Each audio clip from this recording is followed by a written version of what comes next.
Hey, folks, we are back. This is Straight to Strategy. This is episode number 10. I just want to thank people. The amount of support I'm getting off of this podcast is outstanding. I'm excited. And I just want to let you guys know, I am all in on this. I'm not stopping. People are responding to these things, and it's really helping people. It's healing relationships between people that I love to hear. So let me do my intro for today's guest. Ladies and gentlemen, today we have the honor of welcoming a man whose career stands as a testament to leadership, courage, and relentless service. Retired Chief Ryan Stoney Stonebraker. From his early days in Tulare County Sheriff's Department to rising through every rank in the California Highway Patrol, Chief Stonebraker's life embodies dedication to something greater than self, the safety and security of others. Over nearly 3 decades, he commanded some of California's most critical divisions, from protective services and homeland security to field operations and special response teams. His steady leadership protected governors, justices, and the people of our great state. Chief Stonebraker's professional reach extended far beyond the badge.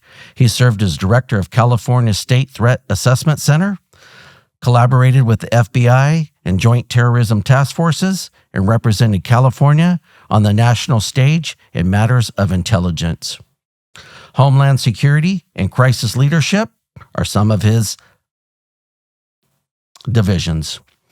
His work earned him recognition from state and federal leaders, including the California Medal of Merit, the California Attorney General's Award of Commendation, and a Certificate of Appreciation from the Director of the FBI. But what truly defines Chief Stonebraker isn't just his impressive list of titles, it's his integrity, humility, and lifelong pursuit of peace through understanding. A proud graduate of California State University, Dominguez Hills, with a master's in negotiation, conflict resolution, and peace building, and a bachelor's in business management. He has dedicated his life to bridging the divides, mentoring leaders, and shaping the next generation of guardians. Today, as the founder of Stonebraker Consulting Services and a chief consultant for flock safety, he continues to inspire transformation, proving that leadership doesn't end at retirement. It evolves into legacy. Please join me in welcoming a man of principle, purpose, and peace, retired Chief Ryan Stoney Stonebraker. Welcome to the show. Thank you for having me. That's a lot to get a lot of tongue twisters. Yeah, it is, man. Let's start from the beginning. What was life like growing up, and what early experiences shaped your kind of sense of service and leadership? Well, I was kind of a latchkey kid. Both my parents were shrinks, so that was kind of... Really? Yeah, my dad was an emergency LA County therapist, the pet team there. My mom was a child psychologist. If you remember the McMartin case, she was very busy in that. Okay. I grew up in a beach town, grew up in Manhattan Beach, California. Dude, I love Manhattan Beach. Dude. I don't look very Manhattan Beach these days, but I grew up in Manhattan Beach. Kind of a latchkey kid. My parents worked at night. They were doing their thing. And I started working very early. I was just always wanted to do stuff, learn stuff. So my first job at 13 years old, I started working on a fishing boat.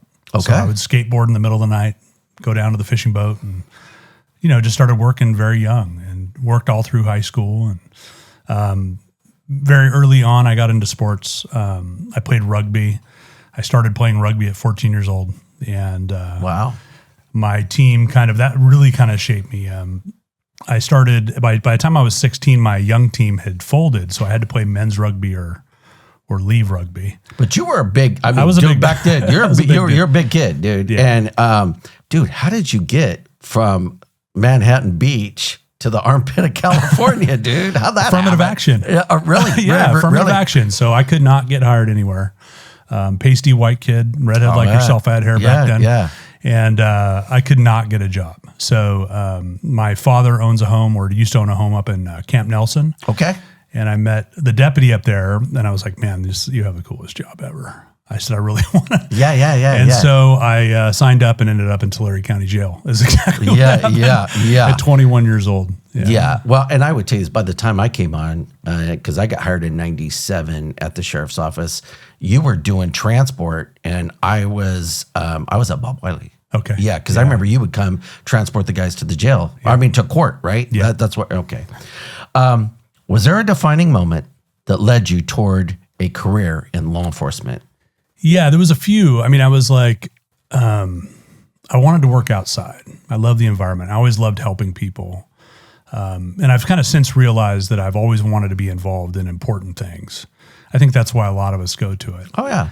And then I saw the local police department. I went on a ride-along and went on some other ride-alongs. And I was like, man, this is what I want to do.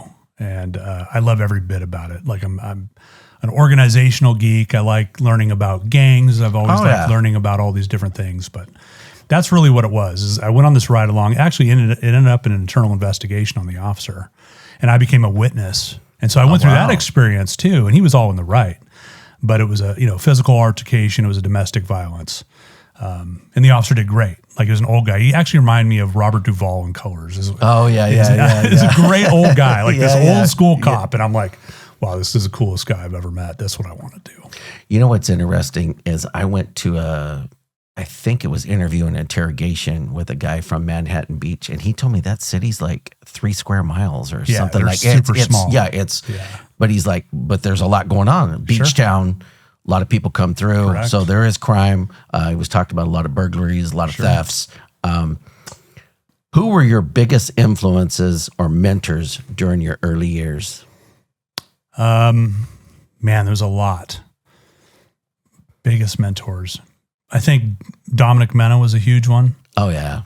Kevin Jeffcoach, if you remember Kevin Jeffcoach. Yeah. So Kevin Jeffcoach kind of recruited me to the patrol. I probably went on 40 ride-alongs with him, annoyed the crap out of him before I left the sheriff's office. And, I had a lot of exposure, and I was, just known, and you can't forget Stonebraker for some reason. So at the main you're the only Stonebraker I know. There's actually, I call my little brothers a Matthew Stonebraker, who's a captain in Richmond. Actually, I talked to him today. But there's not many of us. But anyways, just knowing there was so many people. Janet Hinesley, Jim Hinesley, back in the day were great. Oh, yeah. And then just the friends that I was around became super close. So like in the sheriff's office, guys, there's so many. You know what's interesting about Janet? I'll never forget this. It was my very last day at the sheriff's office when I was coming to the Vice PD, and we were in staff dining at Bob Wiley.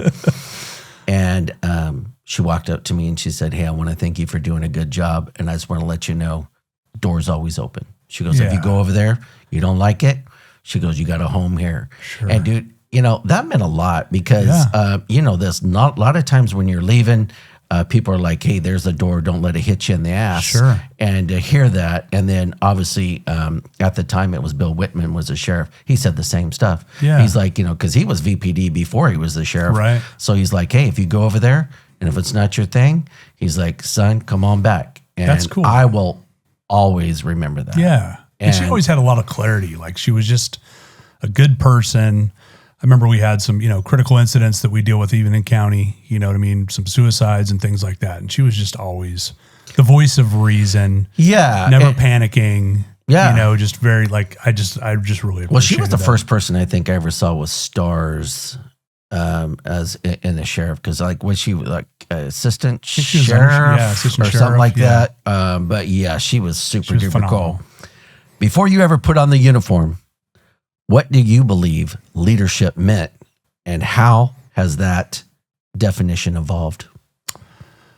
I think leadership is not just being able to manage, right? It's by selfless service, right? Being somebody who's willing to do whatever everybody else is doing. So that was a principle, whether it was playing rugby, being out in chaos, whether it was law enforcement, whether it was a riot. That's what leadership meant to me, is being able to manage chaos calmly, but effectively and decisively, and to be powerful in doing that, right? But also have the right temperament and be selfless at the same time. Yeah. And for the folks at home, I'll tell you this. When I called Ryan and I said, hey, man, I don't like bosses in law enforcement, but I like you. Well, thank you. And you know, because it is, unfortunately, we've both seen a lot of toxic leadership in law enforcement. Sure. And, you know, some of the decisions and some of the people that get promoted and then some of the decisions that get made behind those promotions are pretty damn hard to live with, brother. And, you know, man, but, you know, I never worked for you, but man, I just know this. When we were out here on the streets doing gang stuff, man, you and Felix were awesome. I mean, you know, I look at you guys and Peterson. You guys will always be my favorite highway patrolman because the way you guys spoke to us. You guys were so cool.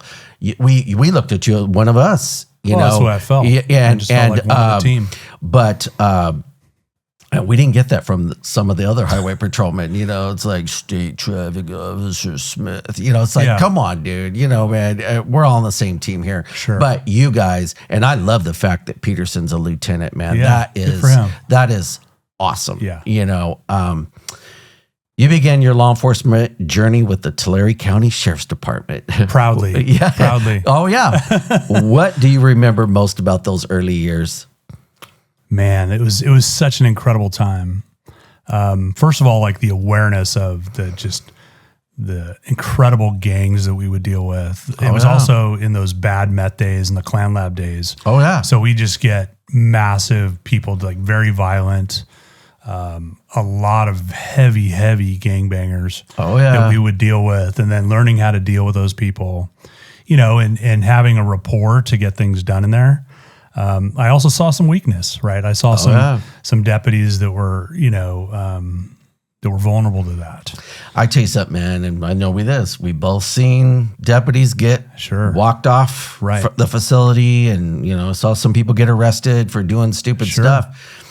I will tell you something, that jail, I didn't realize it at the time, but, you know, I was only at the Sheriff's Department for a year before I went to Visalia, but that time was invaluable, bro. Oh, I agree. I mean, I learned so much about gangs. Oh, absolutely. And by the time I came to Visalia PD, I was already a little bit more advanced in the gang world than most of my patrol guys because, man, I was talking to these guys, you know, all those NLR guys that were in 32. Yeah.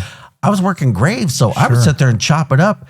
And, dude, I was a sponge. I just picked up all that stuff. Well, and that's where I really got into. I mean, if you look at my career and becoming the state's intelligence director, it was from those days of just like geeking out, nerding out on like organization, who's who in the zoo. Yeah. And I remember when they put me in classification, I didn't really want to do that, but then I just really got into it. Well, that's great because for the folks at home, he's the guy that's talking to the guy when he comes in, when somebody gets booked. He goes through their history with them and finds out, what gang are you with? How'd you, you know, how old were you? Did you get jumped in? All these other things. So you're learning details that even we didn't even know working out there in the pods. And that's why I think, like, you know, the typical law enforcement connotation is like the custody, like I want to be on patrol and all that stuff. And I love patrol. But what you learn in custody is how to deal with people that are just evil. Some of them are just pure evil, and some of them are just people that made a mistake. And then there's people that are just, you know, whether they're pedophiles, whatever they are. You learn how to address people very different. I think that was a hard transition to the highway patrol for me because I was pretty rigid, right, coming out of this. And I remember my FTO at the time is like, dude, you got to say sir. And I'm like, you know, give me your license and registration, you know. And so I had to kind of soften it up a little bit. You know, and I knew who I was dealing with, but, you know, just dealing with the general population is a completely different thing. But I'll tell you what, I think one of the best educations you can have, and I'm not saying that everybody should go to county, but just to have that experience for a little bit, I think is tremendous. I think it makes you, especially if you're going into gangs or you're going into something to deal with organized crime or whatever, that's an invaluable experience to get information, to be more effective and to be more safe and to protect the community as well as law enforcement. I think it's 100%. And unless you have experienced that, you will never value that. Well, I'll tell you this for the folks at home. Another thing, you know, before this episode, we had talked and there was probably the most hard-hitting criminal. Oh, yeah. to ever come out of this area. Sure. And he was locked up. You talked to him. I talked to him. He was on death row. Now they got him out on mainline and he's stabbing people and doing all this crazy stuff. Yeah. But when you're dealing with those people, you're right. You have to come at those guys in a whole different level. Sure. Because number one, that guy was evil incarnate. And I think I learned so much about white gangs. I learned about NLR. I even learned about just talking about, either biker gangs with him. He was really into, what's the other one? Not NLR, but the Aaron Brothers? AB. And so he would talk about that all the time. Sure.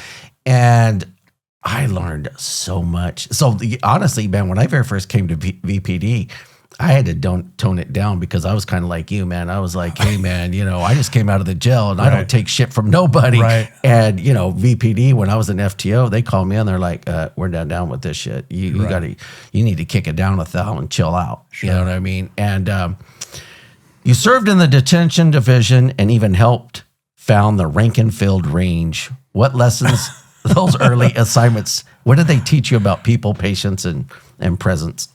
I think it's always good to really communicate. I've always been a communicator, human networker, learning about people, helping people, and providing a service. Right? Man, I just remember another thing in those days. Step would pull me out. We would do all kinds of gang details, and I'm a jail deputy, right? But they would always make me I was their little guy that would help or whatever. Man, it was chaos. But as far as rank and field, that was interesting. Yeah. That was the DSA project back then, and I just wanted to help and provide service. I was, one of the DSA executive representatives at the time. I'll tell you this, this is weird about my career.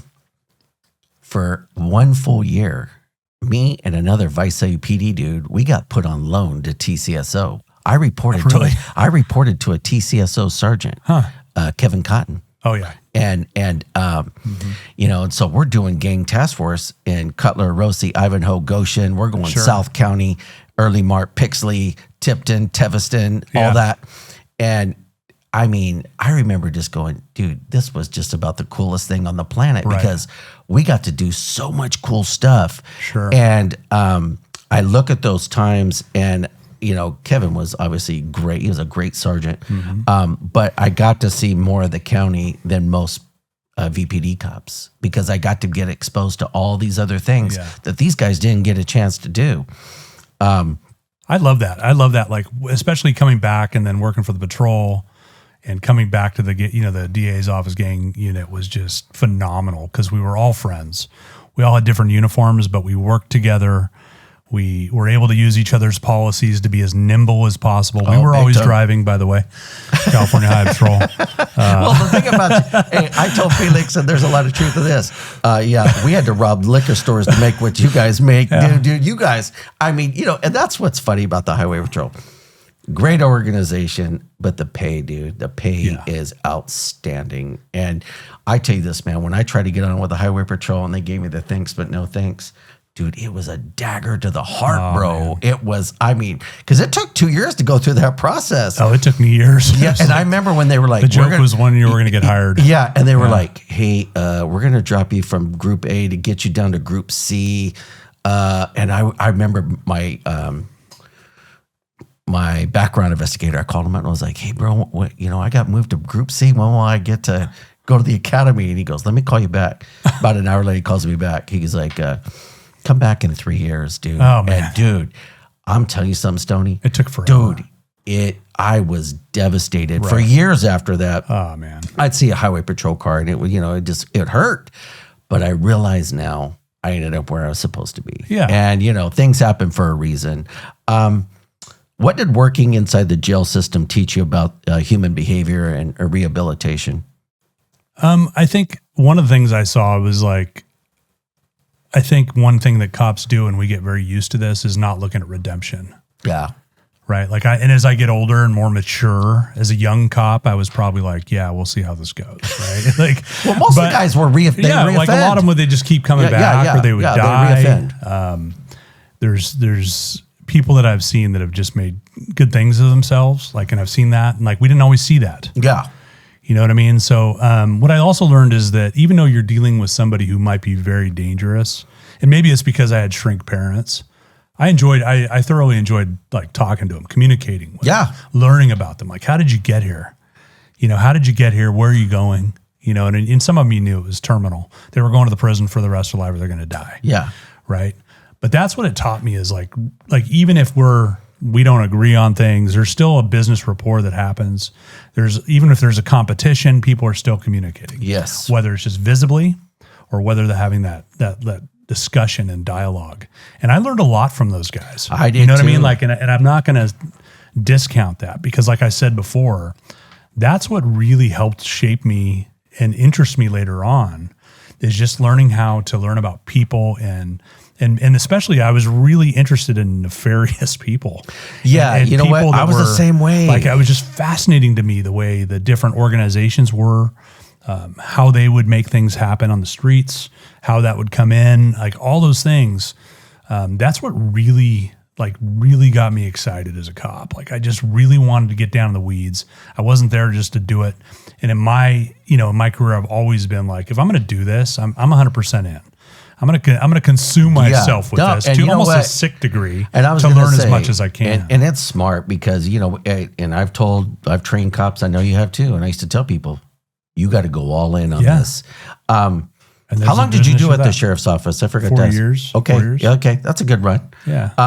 The 1990s were a different era in policing, man. For sure. What Can we talk about that? Yeah. What challenges and values from that time still resonate today? Challenges and values. I think, you know, like you look at law enforcement. I mean, back then it was a different thing. Like things that were normal would be absolutely unheard of today. I think it was a lot more aggressive. It was a lot more aggressive, a lot more violent.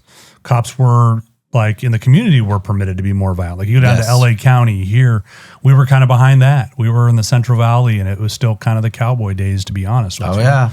And I think there was a needed refinement of that. Maybe it's gone too far today. Yeah. You know, I think so. I think so too. Yeah. But I think it also, you know, I've heard you talk on some of your podcasts and some of your other guests about like, you know, learning how to be physical and being comfortable within that and not being out of control, not going too far and controlling the situation physically, I think is super, you know, key. It is. And I tell you, I grew up in Tulare, man. And dude, Tulare at that time, man, that was an aggressive agency, dude. I mean, you know, everybody and their mama kind of knew back then, dude. You did not mess with those dudes. It was the Torrance PD of the Central Valley. Yeah, like dude, it was, dude. Hey, you know, I worked there for a short time, and there was an officer there. His name was Compton. Did you ever know Compton? Oh, yeah. I'll never forget that. And for the folks at home, 6'6", 300 and something pounds. Yeah. Mobile, agile, and hostile. Tiny. He was incredible. And dude, I would watch people try to fight him. And like he used to tell me, stay out of it, Jay. And dude, he'd fight multiple people by himself. Because he was straight from Compton. And he was. And what was interesting about him is he kind of hated everybody equally. You know what I mean? And, you know, but I look at those times and I think, I'm so glad I ended up where I ended up. Sure. But you know, it's just funny how you look at those times. And then I remember cops getting arrested back then. Yeah. It was a big deal. Oh, man. sure. And, you know, and I booked a lot of cops. Oh, yeah. Oh, yeah. You transitioned from the sheriff's department to the California Highway Patrol. Hoorah. What motivated that move? You know, at first I had no interest. I was like, I'm not going to be a traffic cop. I was interested in gangs and all that stuff. I started going, like I said, on ride-alongs. And one thing that's cool about working in booking in main jail is you're running across everybody. Yeah. Every type of organization, the FBI, U.S. Marshals, whatever. And I was thinking about VPD too. I was thinking about all these different things. But I went on a bunch of ride-alongs with Kevin Jeff Coach. And, you know, they would like basically see their sergeant and go 10-8, and that was it. And I was like, what? Like you get, like I go, my sergeant knows when I'm in the bathroom. Yes. You know what I mean? Like this is a different, and then I saw the paycheck, and then I saw the mobility, and that was kind of, you know, right after the California Highway took over the state police. And so fortunately, I came on when it wasn't just a traffic agency. And as the agency matured, I was lucky to get into investigations and spend a lot of my time. I was going to ask you this. How many highway patrol are there now? Are you bothered by leg veins of any size, or is leg swelling or pain bugging you or someone you know? I would recommend that you make an appointment with our friends at Sequoia Vein and Wound to take care of it. With a friendly bilingual staff and their years of experience, they are happy to help resolve those issues. Give them a call to get a consult at 559-713-6478 and tell them that Jay Mac sent you. It's right around 8,000. Okay. Right around 8,000. Because I remember back in the day, I remember always hearing 7, so you guys are getting a little bit bigger. And it's crazy. They're putting in 150 right now every 10 weeks. Wow. That's how much of a machine it is. Well, plus too, I mean, I'm sure just trying to keep up with retirements. Attrition. They're losing people. You know, our generation is going out. There's a huge amount of people, you know, post-COVID, there was a big slowdown, right? And then trying to be more nimble and being more methodical and being more efficient at getting people on, right? That's not an easy process. So they had to really look at things themselves and, you know, change some things to be more efficient to be able to get that because their candidate pool was shrinking. Yeah, I would tell you this. Well, even with VPD, man, I mean, they're having a hard time just keeping up with retirements. Right. And, you know, and then you're bringing on people that don't cut it. And now you've given these people 4 or 6 months, they're not cutting it. And now we're trying to fill those positions. Yeah. And I've seen that now. It looks like they're bringing on like maybe more laterals, people with a little bit of experience. People right out of the academy tend to have a hard time. Sure. At Visalia. Yeah. It used to be, I mean, I think we were dumping more than 50% in people in FTO. Yeah. That's a horrible statistic. Sure. And, you know,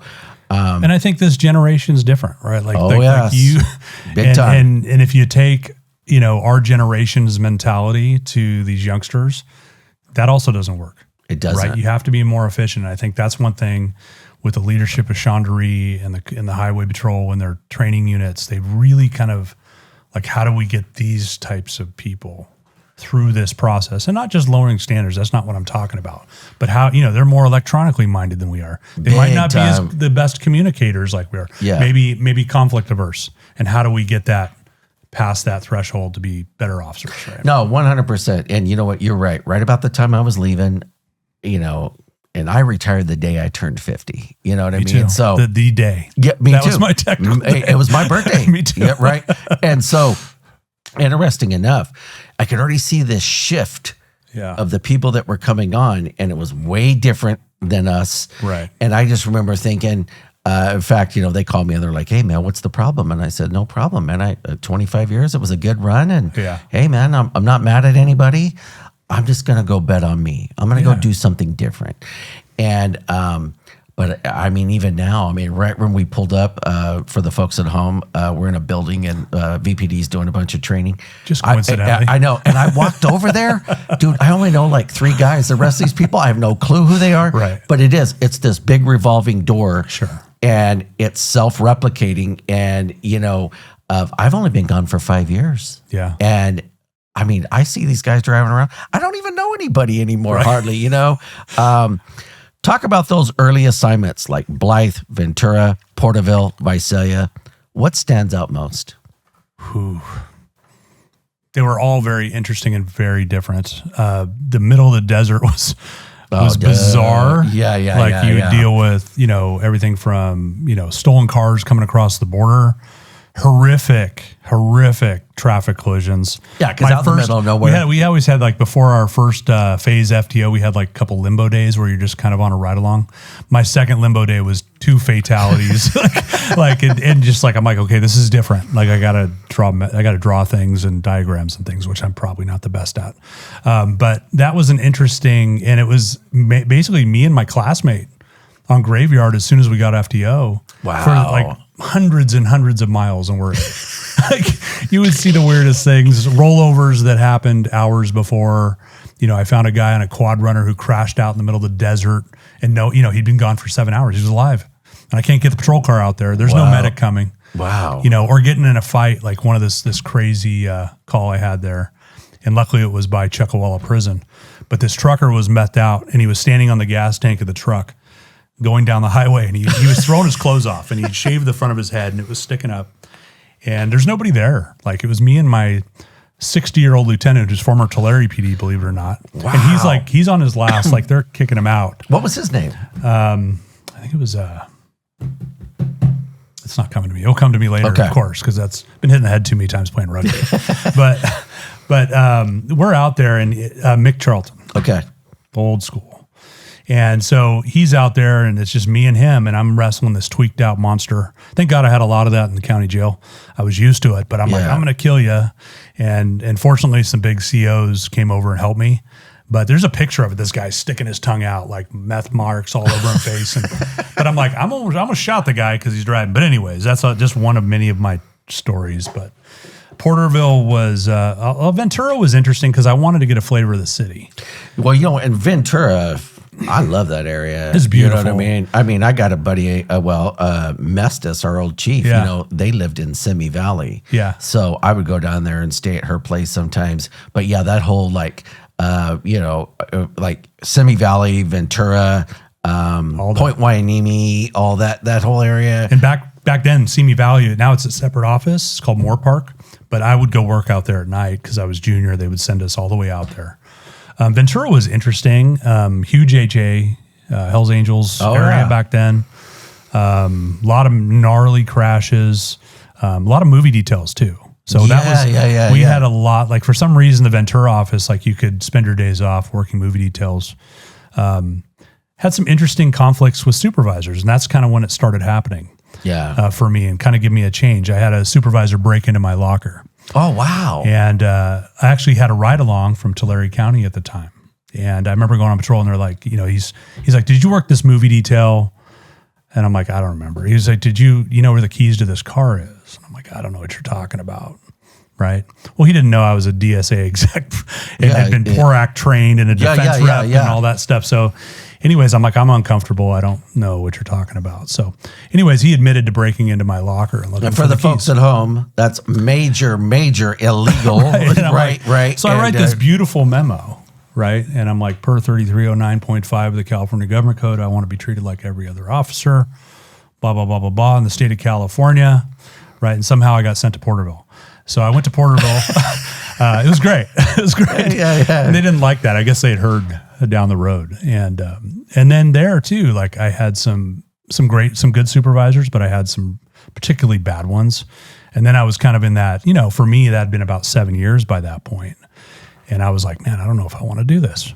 I don't know if this job's for me. Like I'm seeing such weak leadership. You know what, Stoney? And that's, here's what's weird. We worked at different organizations, but dude, our stories are the same. Yes. And I think Felix was probably the same. Yeah. And every other cop I know, man, you get a bad boss, dude. It's terrible. Life is rough. Right.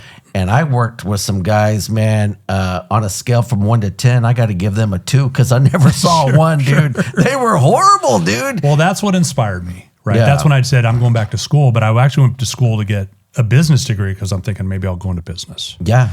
Right. But then I came to Vice City, started working with Felix, who everybody knows in this audience. And that's when I started having fun again. Well, and I would tell you this, if you'd have stayed at the sheriff's office, man, I mean, dude, you'd have been a step dude easily, man, because you were just, you and him, I will use this word. I didn't look up to many guys, but I looked up to you guys. Thanks, you guys were squared away. You guys were highway patrol that, and I brought this up. I had a CI that was down in Pixley, dude, and she used to tell me, man, you do not mess with Stoney and Stonebraker and Laura. And I go, no, you don't. I was like, these guys are not Poncherello and Baker. They are different. And you guys were very aggressive. But again, man, you guys were so effective too. You know what's funny? I got to go back to Felix a little bit. But what's funny is we had mutual friends, right? And everybody's like, you guys are working with each other. And I'm like, who's this Laura guy? And he's probably like, who's this Stonebraker guy? Right. And then we didn't, mostly come in, you go into a CHP office and there's an orientation. But because I'd worked for the county and he worked for the city, they're like, no, automatically you guys are partners. You don't have a choice and you already know where you're at. We're not helping you. Nice. They just sent us out, which was great. And then it all happened from there. And we were a wrecking ball. Dude, it was dope and guns every night. And as many drunk drivers, we'd arrest 4 or 5 at a time. As many, we'd commute down to Delano, Pixley, or Early Mart. We called it the Mart back then, and we would just tear it up. Well, and for the folks at home, Early Mart is still, I think it's the stolen vehicle capital of Tulare County. Yeah. You know what I mean? Every time we were down there, we always had 10851s. We always got in car chases. And I loved it. Me too. You were part of the Tulare County Gang Task Force. Mm-hmm. What were those years like, and how did you approach the balance between enforcement and prevention? Man, I loved it. I loved it because I loved the entire team. Just some incredible officers. I learned so much. People like McIntosh, and guys that, man, I looked up to. And it was so cool because you could really work between the different agencies.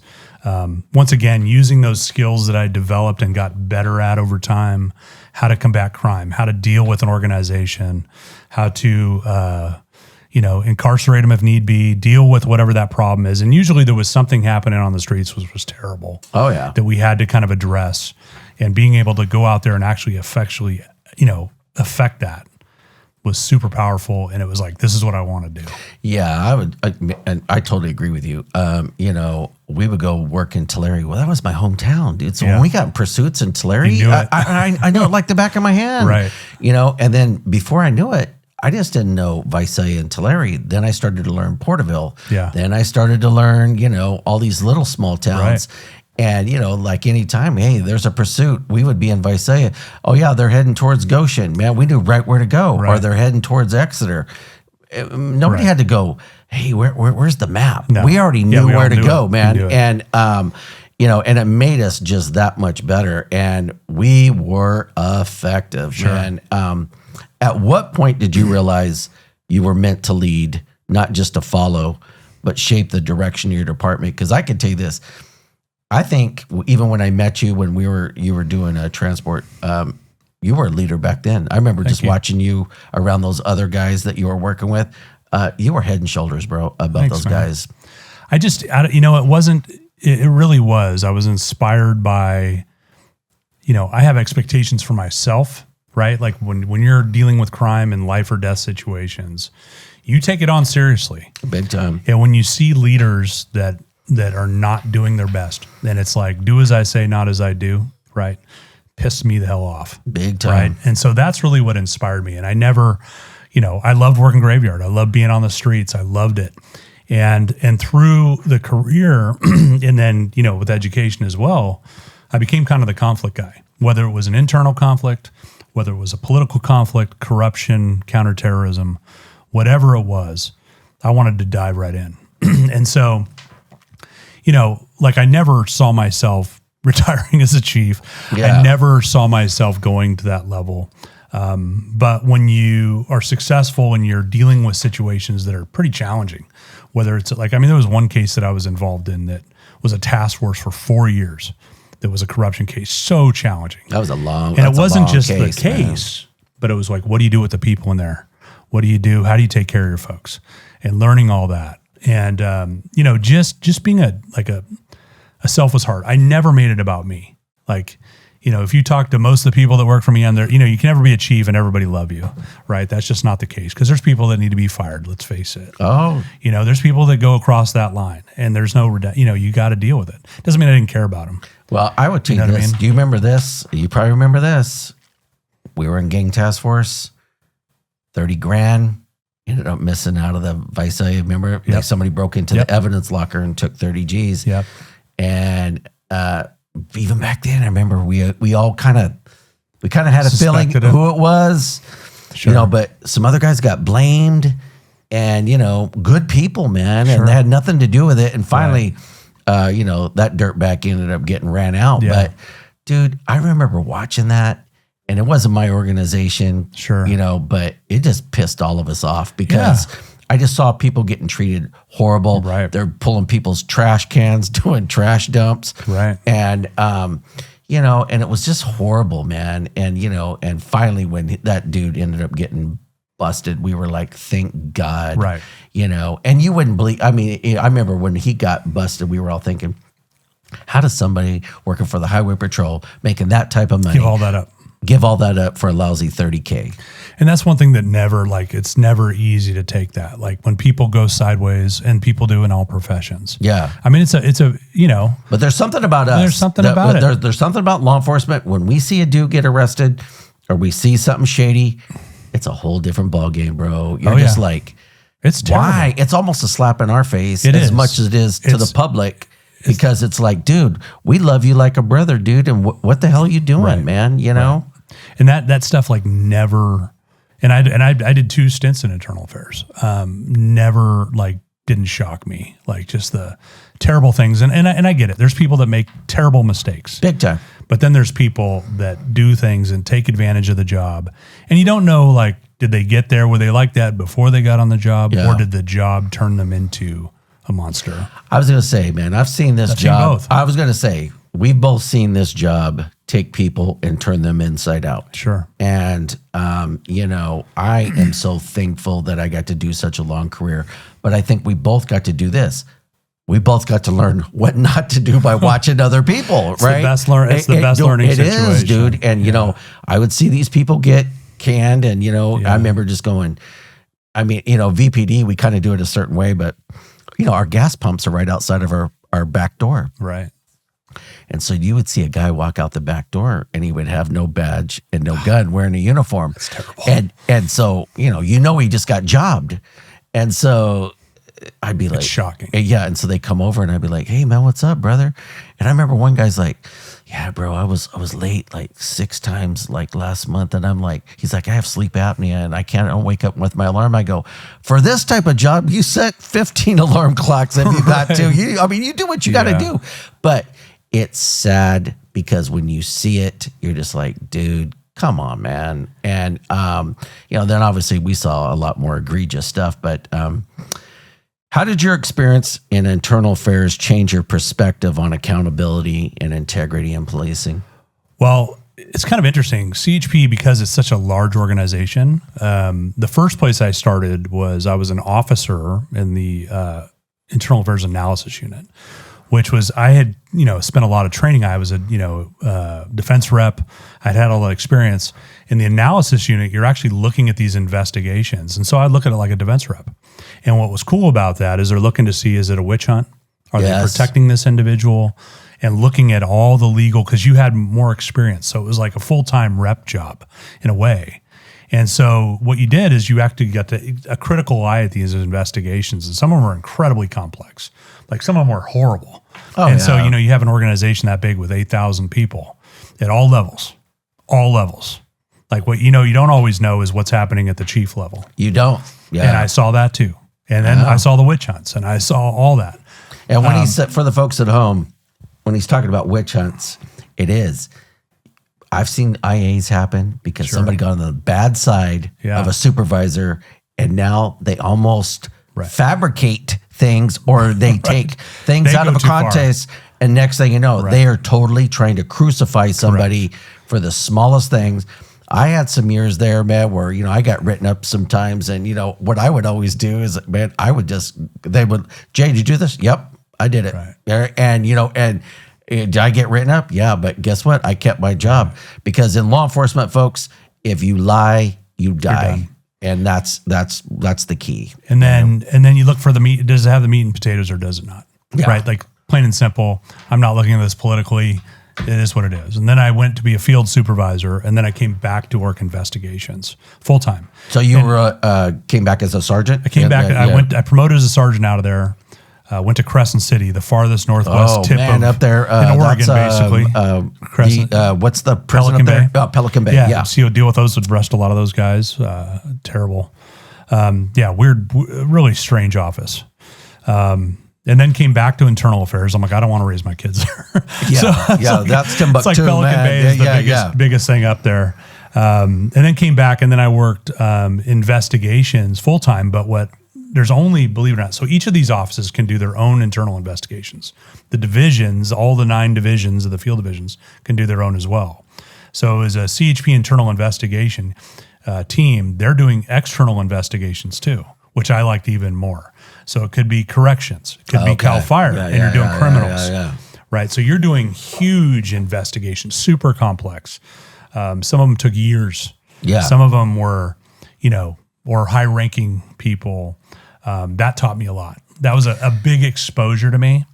And I started actually finding, because once again, I'm an intel nut and a geek about learning about organizations, learning about like crooked cops that were in organizations, gangs or biker gangs or whatever.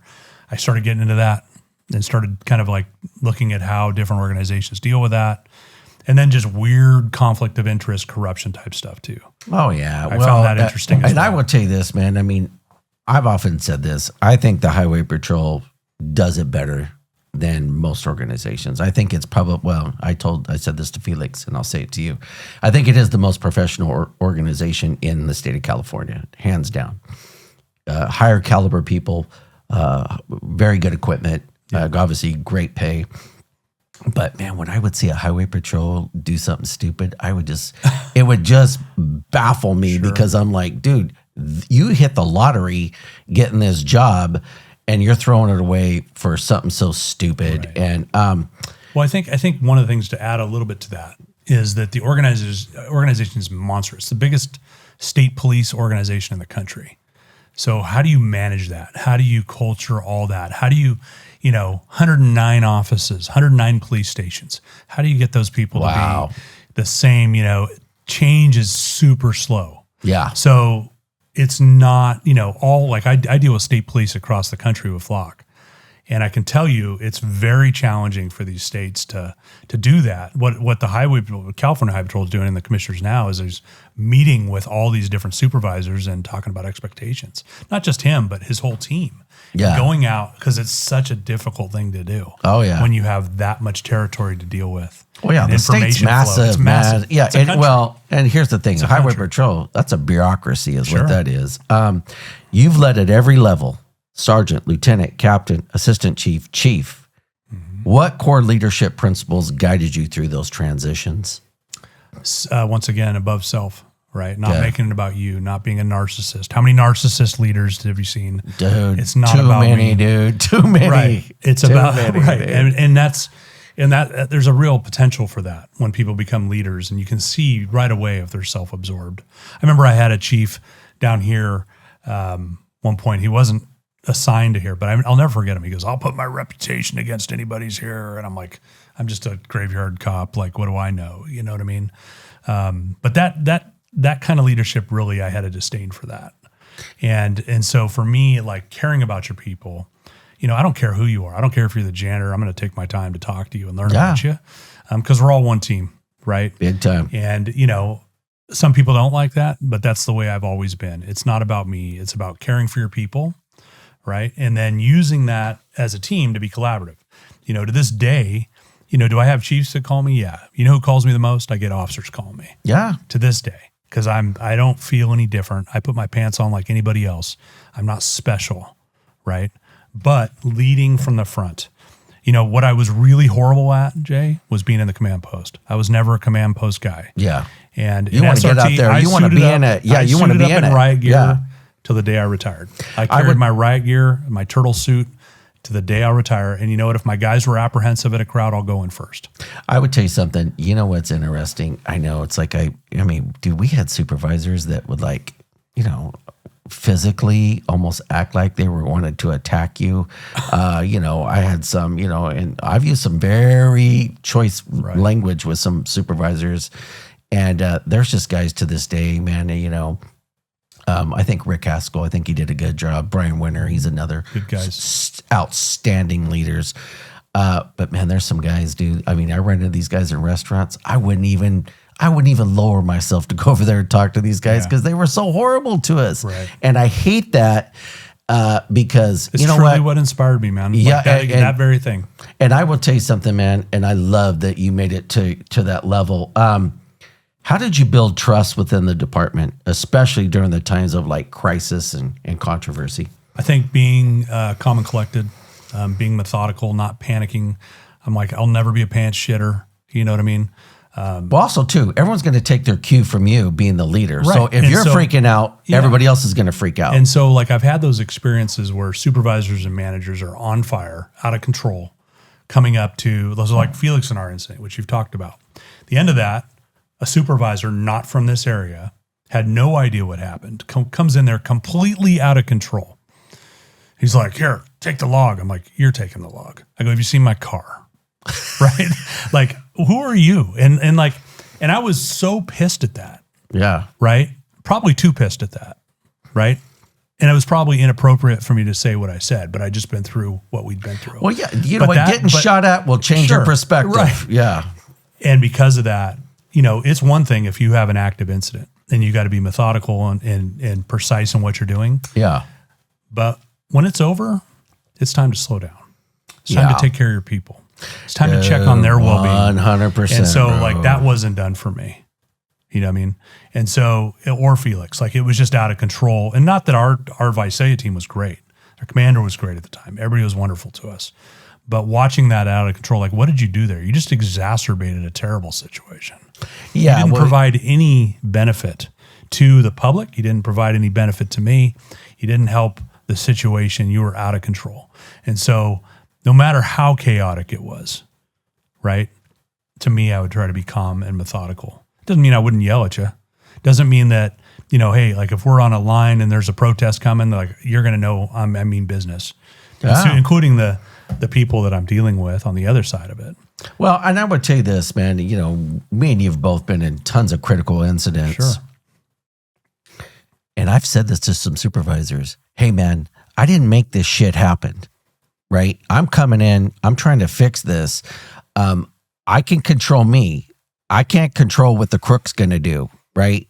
And, we've been yelled at critical stuff, and you're like, hey, man, this is a stressful situation. We had to either A, shoot at somebody, we were shot at, or we're in a major critical incident, multiple people down, and we got one dude going off book and acting like, he is God's gift to law enforcement. And I used to say, hey, man, I'm doing the best I can here, man. I'm giving you everything I got to give. Human. Hey, but I had an assistant chief one time. I go, I'm giving you 100%. I'm giving you 110. And he goes like this, maybe we don't want 110 from you. Maybe we only want 70% from you. And Stoney, it pissed me off so bad because we were hard chargers. We were doing our jobs. We looked good. Our cars looked good. We're out here. We're going after the worst of the worst. And again, what are we doing? We're getting beat down. After your situation with Felix, you guys have been shot at.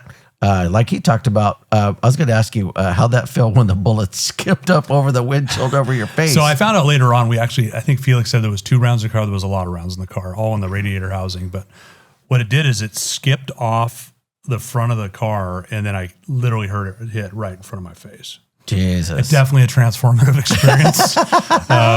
And it was just crazy. What an event. 45-mile crime scene. From beginning to end. Yeah. Because you guys went out to what? Corcoran, and then you start working your way back. Going up, and I have the tape. It was terrible. I never put out 1199. I never put out officer needs. I said, hey, we're taking rounds. Jeff, Coach, and Cruz were at one point. One of them dropped their magazine because we didn't have a lot of training, like Felix said, with the ARs at the time. Yeah. And then, went all the way up to 384. Every time I go by there's a nervous tick, of course. Yeah. But it ended. And, it was an incredible, and it was definitely shocking because I had a new kid at the time. My daughter had just been born. And, when I told my wife, I said, hey, if I call you at home, that's a good thing. Yeah. You know what I mean? Because if I can't call, if somebody else is calling, it's a bad thing. I would tell you this. You know who I talked to right after that situation? And me and him both. I was convinced you guys were going to get torched and fired. But it was me and Mark Walker. Yeah. Right? Because he was the PIO, right? And I remember we ended up at the hospital. He had some deuce and I had some crook. And we're there, and I was like, hey, man, what do you think of this situation with Felix and Stoney, dude? And he's like, oh, they're going to torch him, dude. He goes, they're going to torch him, dude. And I remember thinking, because the Highway Patrol is not really used to a chippy hanging out the window cranking off rounds with an AR-15. There's no policy against it. I know, but I would I bet you there is now. There isn't. There isn't. No, so it's funny. So this is what's funny about that story is there's several iterations of that story. It was, the event. Now, mind you, I go from there to internal affairs. Yeah. Right. They're analyzing that shooting in the next room. Yeah. Right. For months and months before I actually see it. What I equate that incident to is it was like the North Hollywood shooting. Yeah. Although it was moving, we were very conscious. Felix and I, although I was driving, I'm on the radio, we were talking the entire time of what we were doing, how we were like, was there people in the way? Was there traffic? We're out in farmland. Yeah. There was nothing out there when we were active. And that was important, right? So, there was a lot of misconceptions. A lot of misconceptions. I was told at one point, one of the guys that saw me, that they saw me launch my car off the, all four wheels off the top. I was not going to stop. I like Felix, I was black. I'm like, we're taking this guy out. I'm done. And we are after this guy until the very end. I was going to say, and I've been in those situations, and you know what? You're right. It's like you just, and I guess that's what makes us good cops. We're going to chase this thing until the tires falls off.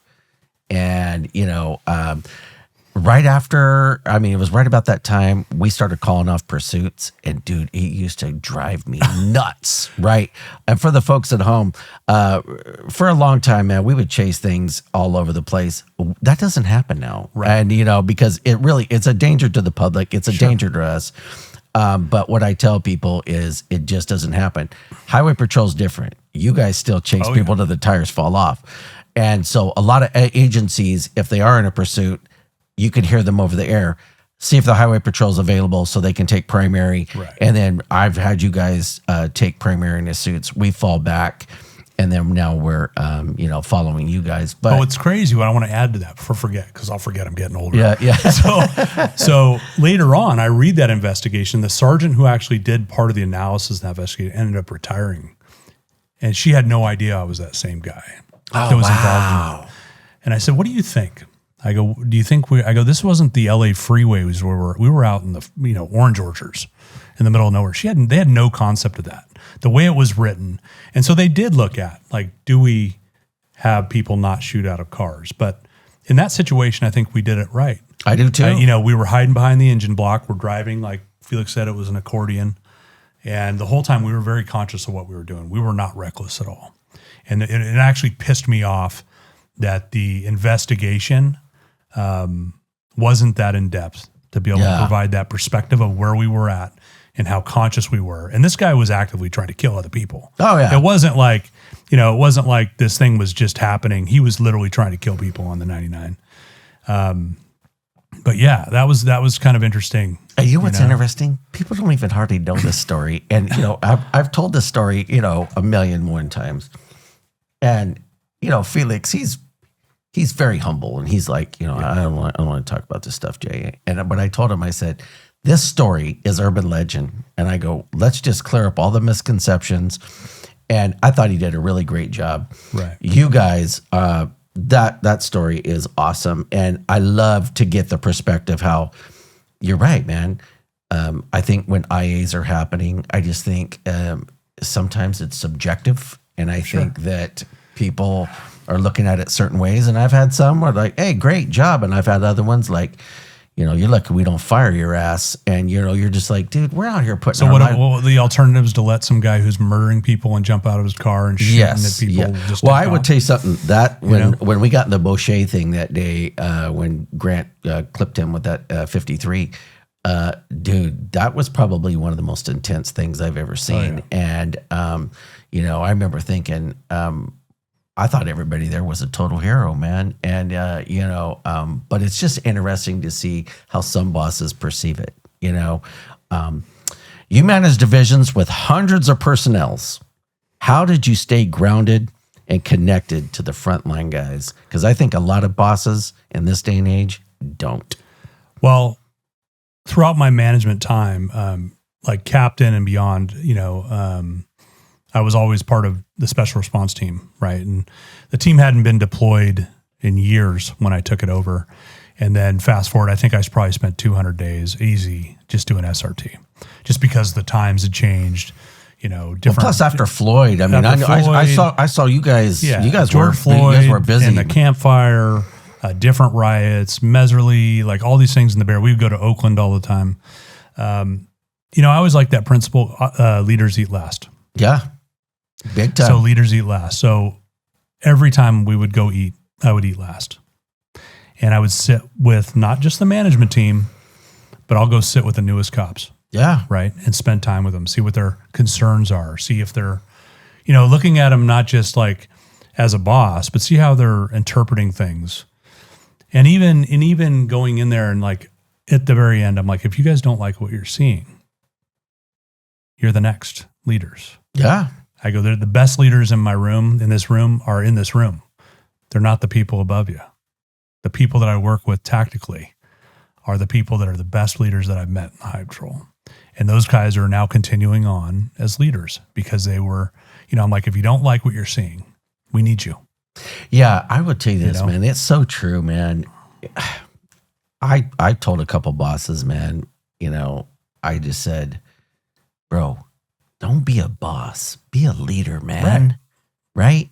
Anybody can be a supervisor. Right. Man, inspire your people. Take care of your people. Right. And that's what it's all about. And it's all about. Well, and I would tell you this. I learned this in the military. Good bosses. Yeah, you're right. Let the rookies eat. I'll eat last. Right. Because what it is you're showing your people, I value you. I value what you bring to this team. Yeah, you see the red carpet for some people. Dude, right? I hated that. Like, I'm like, no, like that's not the way I work. And I don't, it wasn't, although I was a leadership position and I'll make tough calls. But fortunately with those hundreds of days in SRT, none of my people got really hurt. And that's what I was really caring about. Oh, big and time. Also like not being apprehensive, not being, I'd rather make the wrong decision and have everybody safe than the right decision and get somebody hurt. Dude, I tell you something, you just talked about something. I mean, we had a supervisor and unfortunately he was dealing with early stages of Parkinson's. And dude, we were on some intense stuff. And as I was talking to him, I could see this glaze come over his eyes. Like you could tell this was too much for him to process. Dude, I'm a slick sleeve officer and I'm trying to tell a sergeant what to do because he is not there. He's locked up. And it's scary because guess what, man? We're dealing with life and death stuff. And I used to tell bosses, make a decision, man. Right. I mean, this, a lot of times when we're dealing with really intense stuff, as each second is ticking off, guys like me and you, it's really hard that they're holding us back. And I'd be like, hey, man, let's do something. Right. Hey, time's ticking, man. Let's go. And, I've had some bosses go, hey, man, shut up. We'll do it when I want. And I'm like, hey, when we're dealing with life and death or we're dealing with really serious criminals, dude, every second ticking by is putting people in danger, putting cops in danger. Let's do something. Make a decision. And I used to say this, you're getting paid to make decisions. Make them. Well, you're right. You're right. Leadership isn't a rank. Yes. That's some of the best leaders I've worked with were officers that were just freaking hardcore. Yeah. You know what I mean? And I've seen chiefs cower, right? In the wrong situation or the right, whatever. Yeah. In a chaotic situation. But what you do see in there, if you're paying attention, is you see your true leaders. Oh, yeah. At all ranks. Yeah. At every walk. And it could be a dispatcher. It could be anybody. Those people are the people that I look at and I go, that's our next leader. And those are the people that I try to mentor. It's so funny you said that, dude. My first couple of years, I learned so much from dispatchers. Yeah. I learned a lot from records people. Yeah. And I'm glad you brought up a dispatcher. I would like to dedicate this episode to Pam DeLong. She was a dispatcher for Vice PD. She just retired, 20 years or more with Vice PD. I wish her well, and I'll see you at your retirement. Congratulations, Pam. Yeah. Congratulations, well deserved. But you know what, dude? You know a dispatcher, brother? Dude, they get to hear this stuff. Right. And a dispatcher, man, that is not an easy gig, dude. No. And anybody that does it as long as her, God bless her. And I wish her nothing but the best. What's the hardest decision you ever had to make as a leader? I'm sure you've had to terminate people that's terrible. That you really absolutely liked. Terrible. Man, the hardest decision. The hardest hit, well, there's a lot of them, man. But I will say probably one of them where I did take a lot of heat was we had lost Nathan Taylor up in Truckee. I was a captain at the time. And he wasn't from the Truckee office, but he died in the Truckee area. Pretty sad situation. I was flying into New Jersey to attend a funeral for the exact same thing. Oh, wow. As soon as I landed, there was a snowstorm up in Truckee, and he had got hit. He was found by his childhood friends and later passed. Was he on the job when he got hit? He was on the job. Okay. So he was an officer. Yeah. Got killed up on Donner Summit. And anyways, his dad was a surgeon. And at the time, the department was not for processions and this and that. And so like the scenario was his family was going to get no support. Oh, man. And it became, I call it procession gate, the biggest procession ever, probably in CHP history. And Bonner County Sheriff at the time said, it's not how many people I can send, it's if I'm going to have people left over not to send. So it went national. And I took a lot of heat, and I was like, okay, my career's done. Yeah. You know what I mean? And my supervisors that worked for me, the scenario was as a captain, I had 4 supervisors, and they're like, sir, we're ready to take paper. I go, I know you are. I'm going to tell you no. Yeah. You know? And at the end of the day, it was the right thing. The family didn't know. And, you know, everybody went out to support the family. I felt terrible that his comrades from his office, including the guys that were with me and my officers, had nowhere to go. Yeah. While his, you know, body and his family are going by, because he died. Dude, he passed in Reno. Yeah, they had to transport. And then the good thing is the Highway Patrol recognized that, and I got a call from the commissioner's office next day, and they're like, Stoney, you were right. Yeah, I would tell you something, man. It's stuff like that John Q. Citizen doesn't get to see, right. And you know this that kills morale quicker than anything, man. Because I could tell you this. I wasn't. In fact, I don't know if you remember this. Me and you were at El Presidente. You were the one that told me when Raposo got killed. And we were both at the sheriff's department when that happened. And I remember I was like, hey, man, somebody from VPD got killed. And you were like, yeah, it was Raposo. You're the one who told me that. Wow. And I still remember that. And you probably don't remember. But, dude, that stuff, you do not forget. No. And I will tell you this.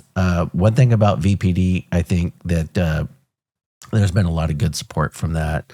That's come from that. I don't know if you know, but his kid's a deputy now. Yeah, I do. I follow him. And Marilee, man, and I love Chris and that whole family. But it's interesting because it's stuff like that, man. If one of us goes down in the line, dude, we got to support our people, bro, because it's terrible. It is terrible, and these are people. These families need to know that they are supported, right? 100%. And you know what? There's no amount of. There's never enough support. I totally agree. And this, man, it's so sad because I've seen this happen within my organization. Maybe not to that level, but man, things have happened, man, and people don't get the proper support. And then guess what it does? It puts this divide between leadership and the line guys. It's like, man, it doesn't have to be like this, man. Let's.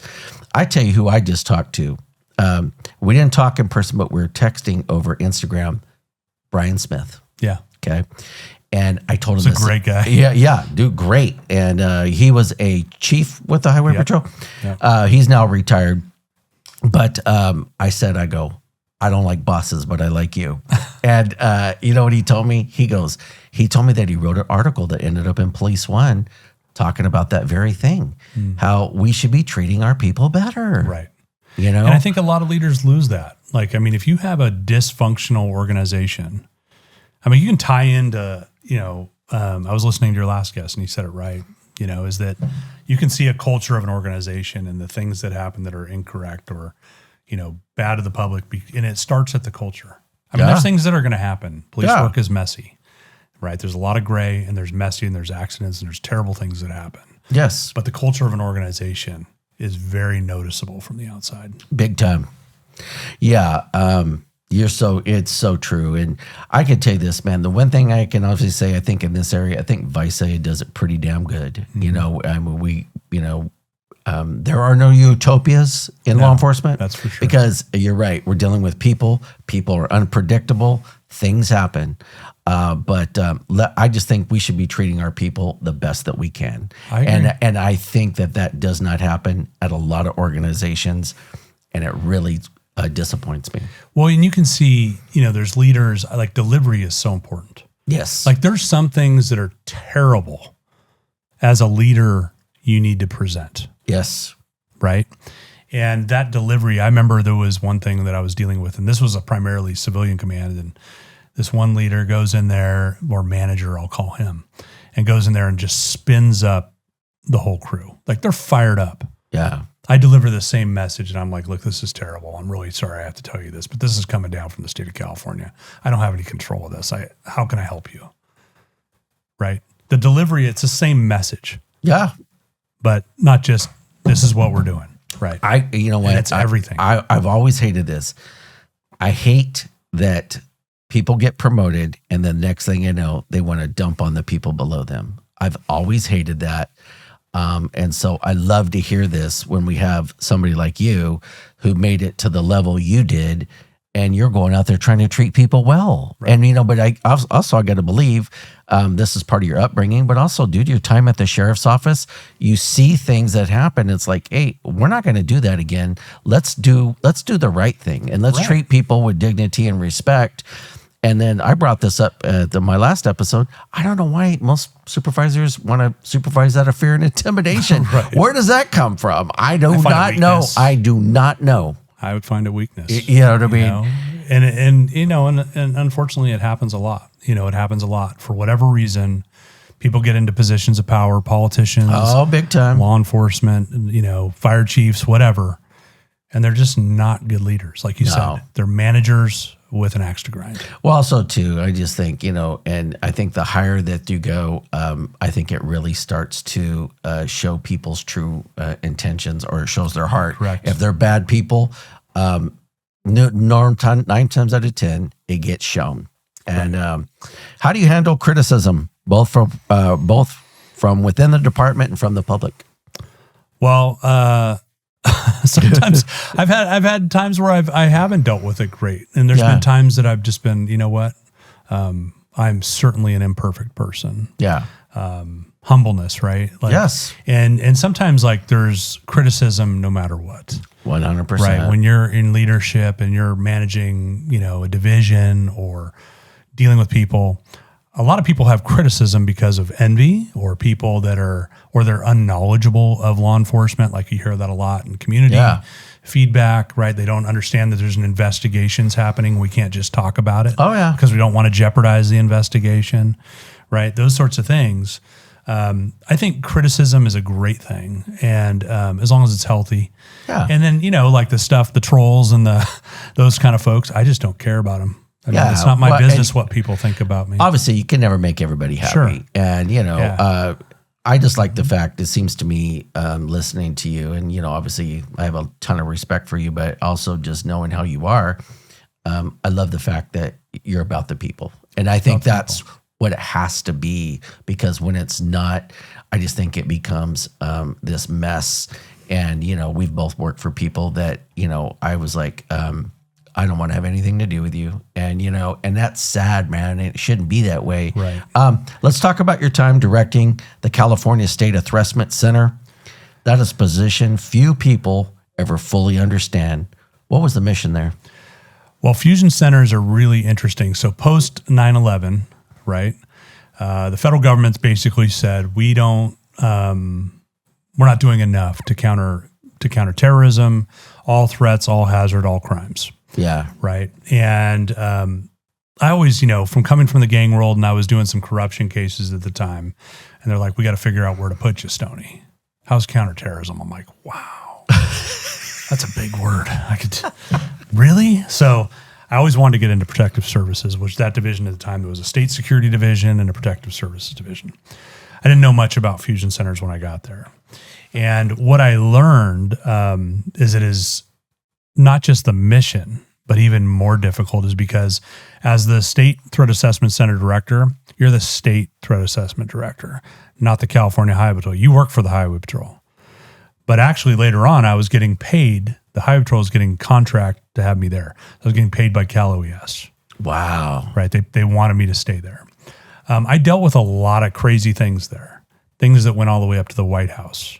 Yeah, I was going to say, that's big stuff. That uncovered some problems in Department of Homeland Security, some things that I exposed, where even Dianne Feinstein got involved. That was a terrible experience for that, but it was all for the right reasons, right? Like, so you guys protect the governor. So the fusion centers are really like for here it's the CSIC or the NICRIC, and you're looking at all these different things, whether you're looking at cartels, you're looking at Homeland Security,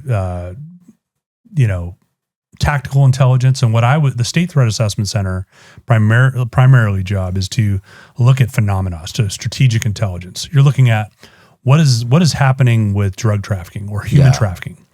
And what that does is it gives the politicians and the political folks and the people that manage all those assets an ability to fund, like, how do we combat Ponga boats? Yeah. Right. So once again, I started, as a gang cop. For me, I was like, man, I'm super interested in gangs. But then post 9/11, it kind of evolved to all of it. Also, and so that was like a guy. Here's a guy from Tulare County, man, running the whole show, dude. Right. You know what I mean?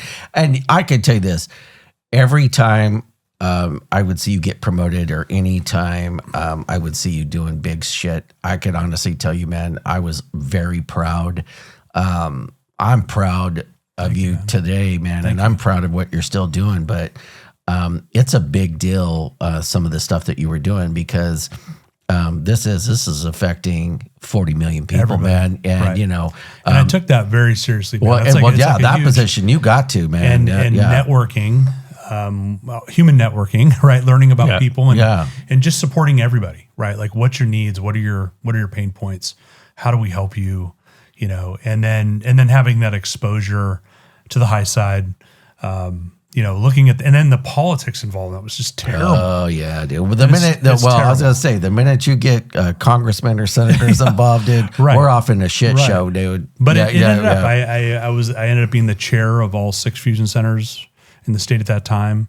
That was right around the Boston bombing. Okay. Dorner. Yeah. You remember that? Yeah. So I was involved in those incidents and making sure the upper, at the time, Kamala Harris was the attorney general, make sure she had the information she needed to have. It was a dynamic, but that network, to this day, some of my best friends have come from there from all over the country, and it really gave me national exposure. So where I was just a state cop, when you go into the fusion center world, to this day, I'm still super connected to it. I have a lot of wonderful people, like some of the most brilliantly minded people I have ever met in the fusion center world, like the most dedicated criminal analysts, directors, cops, JGTF squads, all that stuff. Man, like it's as complicated as learning law enforcement. Oh, I bet. That's how big in the vocabulary. It's like a different language, and it's hard to understand. But basically, there's 80 fusion centers in the country. They're all different, and they're all vital to our safety. Yeah, well, I mean, again, man, dude, think about this. A guy from Tulare County doing transport. And now. Well, folks, I am a master storyteller, so I got a story for you. All right. Okay. So I'm going to take you back around 2003, and we're working with this guy, and he's a shit show. And but there was a local stripper here in town, and I will call her Sapphire. Okay. And we kept getting called out to Sapphire's house because Sapphire would go pick up a guy, bring him back to her house, have consensual sex, and in the morning have buyer's remorse, and then she would call in a rape. So the first time I get called to her house, man, I'm a rookie. I'm going to do a good job. Everyone's going to jail. I'm going to protect you. Well, after about the 12th time of getting called to her house for the same stuff, you start to go, wait a minute, there's a problem here. But anyways, so Billy Bob pulls over Sapphire. And I remember him coming over the radio, and he pulled his vehicle over. And, man, to walk up there, get their information, come back, run them, and see if they got warrants or if the driver's license, you're talking a couple minutes. He clears in 30 seconds. So I thought, maybe just give him a quick, warning and moved on. Right. I don't think anything of it.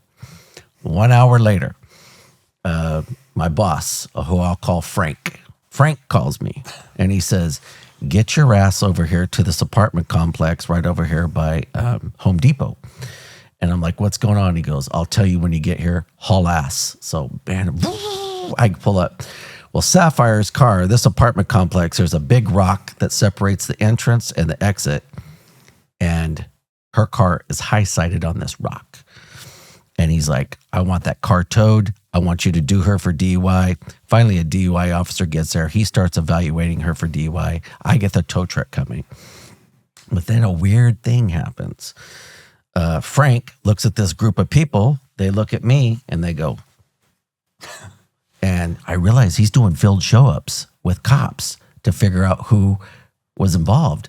Well, what had happened was Billy Bob, when he pulled her over, she said, hey, if you'll give me a break, I'll give you a little sexual favor. Billy Bob, being the idiot he was, said, yeah, sure. He follows her there. She hits that rock. Well, he freaks out, puts it in reverse, and drives off. So people are looking at me now, and my boss goes, all right, get the car. Well, then other cops show up. Well, finally, Billy Bob shows up, and all those people go, that's him. Wow. So by the time I heard the boss tell him, go to the PD, park the car, wait for me. So, by the time I get the tow truck there, I get it all done. By the time I get, I didn't need gas, but I acted like I needed gas because I wanted to find out by the time I got to the PD, crazy. He was gone from our ranks, never to be seen again. Wow. And it was that quick. Unfortunately, later on in life, we had to deal with Billy Bob down the road. But I tell that story in this. We've both seen cops just do these stupid stuff. Right. And Billy Bob actually became a deputy for a short time, and then they 86'd him. But that story is urban legend here. That's incredible. That's incredibly weird. Yeah. And I'll never forget, he was on FTO and I think he had just cleared, but he had found some luggage. He got called out on found property. And he walks up to us and he's like, hey guys, what do I do with this? And I was like, yeah, you just book it in as found property, And his old FTO goes, throw that in the canal. And so he just throwing it out the canal. Well, they were like, hey, Billy Bob, that was a joke. Go get it. And so he had to go down to the canal and get it. But I tell that story can you believe that type of stuff happens? Sadly, yes. Yes. And that you never it's never not shocking what people do. Yeah, and law unfortunately, enforcement cops too. And I would tell you something, and that story is actually watered down. But I'm sure. Yeah, I don't need to know the details. But you know what? It's like every time I come up with these stories, I've had people go, "Did this stuff really happen?" I go, "Unfortunately, you can't make this shit up. It all happens." Fiction. What did your work with the FBI, Homeland Security, and national intelligence circles teach you about the evolving nature of threats? You know what? Interesting to me is that the federal government or it's all kind of like what's important today. Yeah. So I would actually look at what's more common in threats. Like even after, not just post 9/11, but later, years later when I was in the fusion centers, because I got in there, it was 2006, something like that. What you started looking at is commonality. Yeah. And so I would take, you look at a young gang member and a young, maybe terrorist, and they're not much different. Yeah. Right. Both been recruited. They're both being recruited. They're being groomed. Yes. They're empowered. Yes. Right. So I was actually trying to look at that, which was not the sexy thing, right? Because counterterrorism back then was the thing because 9/11 had just happened, right? A few years before. So actually, when you surveyed chiefs at the time, their biggest concern was gangs, right? Then guns, then dope, then terrorists, right? So to me, I really kind of wanted to look at the commonality of all these things. And I think it wasn't just how different they are and how important. Now, certainly a terrorist event is absolutely terrible and can impact, hundreds, if like thousands of people like it did in, 9/11. But when you look at it per capita, I would look at the fentanyl traffic and the things that are happening now is killing way more people. Yeah, I could tell you this. There was a TCSO evidence tech that went out to something and rubbed up against some fentanyl. And if they had had Narcan, she'd be dead. Wow. And I asked her, I go, what was it like? And she goes, I went from stone cold sober to the drunkest I've ever been in 30 seconds. Wow. And, that's scary, man. Well, think about this, dude. We're having to carry Narcan on us now, right. you know? And it's scary because if you rub up against that fentanyl in a certain way and there's no Narcan, they are not going to get there in time to save you. Right. And that is scary. Well, and think about the leading cause of death in America from 18 to 45 is fentanyl. Really? I didn't More know. than cardiac arrest. Dude, I didn't know it was that high. Wow. Yeah. And how concerned are we about it? There's almost like this, because it's a narcotic, people are using it, but I mean, we should be focusing on that. We should be addressing that. And to me, like, how many thousands of people are obviously dying in those, communities, children, grandmothers, all of it dying from fentanyl, either intentionally or unintentionally.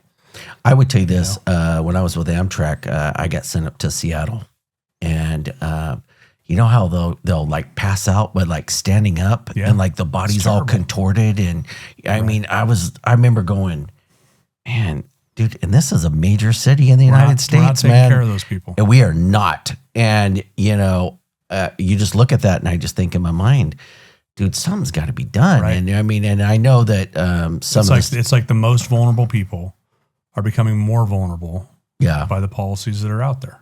Yeah. I mean, if we can eradicate that drug, I mean, I think we should, right. It's terrible. Well, even the meth and I would tell you this, back when we were working the streets, remember some of that meth? I mean, it looked like it glowed in the dark, and I remember the heroin, it almost looked like motor oil. Yeah. And black tar. That black tar. And I remember, we'd get these hypes, and I remember one of the guys had a hole in his arm from shooting up in the same spot. You could see the bone. Oh yeah. Dude, and I'm like, I'll never forget the abscesses that they would cut open in Tulare County, Bob Wiley. The smell. It was the grossest thing ever. But it's I talked about this. Since I've quit being a cop, me and my wife will show up at certain places and people like, here, try this drug. And I'm like, hey man, that ain't my scene, jelly bean. You know what I mean? Because I could tell you this, man, in this day and age, you don't know. You don't know. And here's the thing, fentanyl's in there and you're dead as fried chicken, man. I mean, a lot of these kids that are they think what's taking a, lorazepam or something like that. And they're taking fentanyl. And I've had friends, had kids had some close calls with that stuff. Well, yeah, when I was at Redwood, man, I mean, some of these kids would get a hold of this stuff. Well, even the marijuana now, I mean, it's concentrated THC. Sure. It ain't that old Mexican dirt weed from 1989, right? And dude, I mean, these kids would go ballistic. I'd have to call ambulances and have them hauled off, and you're just like, wow, And but yeah, we reached a weird time. How did you approach the challenge of sharing sensitive information while maintaining public transparency? That's a big one. That's a great question, by the way. It's really interesting when you're exposed to a lot, and even as the State Fusion Center director, the federal government doesn't always want to share with you all the nitty gritty.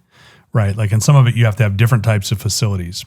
Well, plus for you, there's stuff that that you can't even talk about. So you become this kind of information broker, but you got to do it the right way.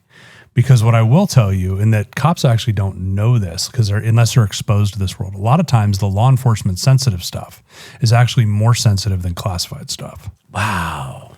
So the classified stuff sounds sexy. Yeah. Right. But it depends on who owns it. So what's really interesting is you might have a politician who might have the right or need to know like basic classified information, which is just phenomena, right? So like you can talk about a group without getting into detail about this kind of concern.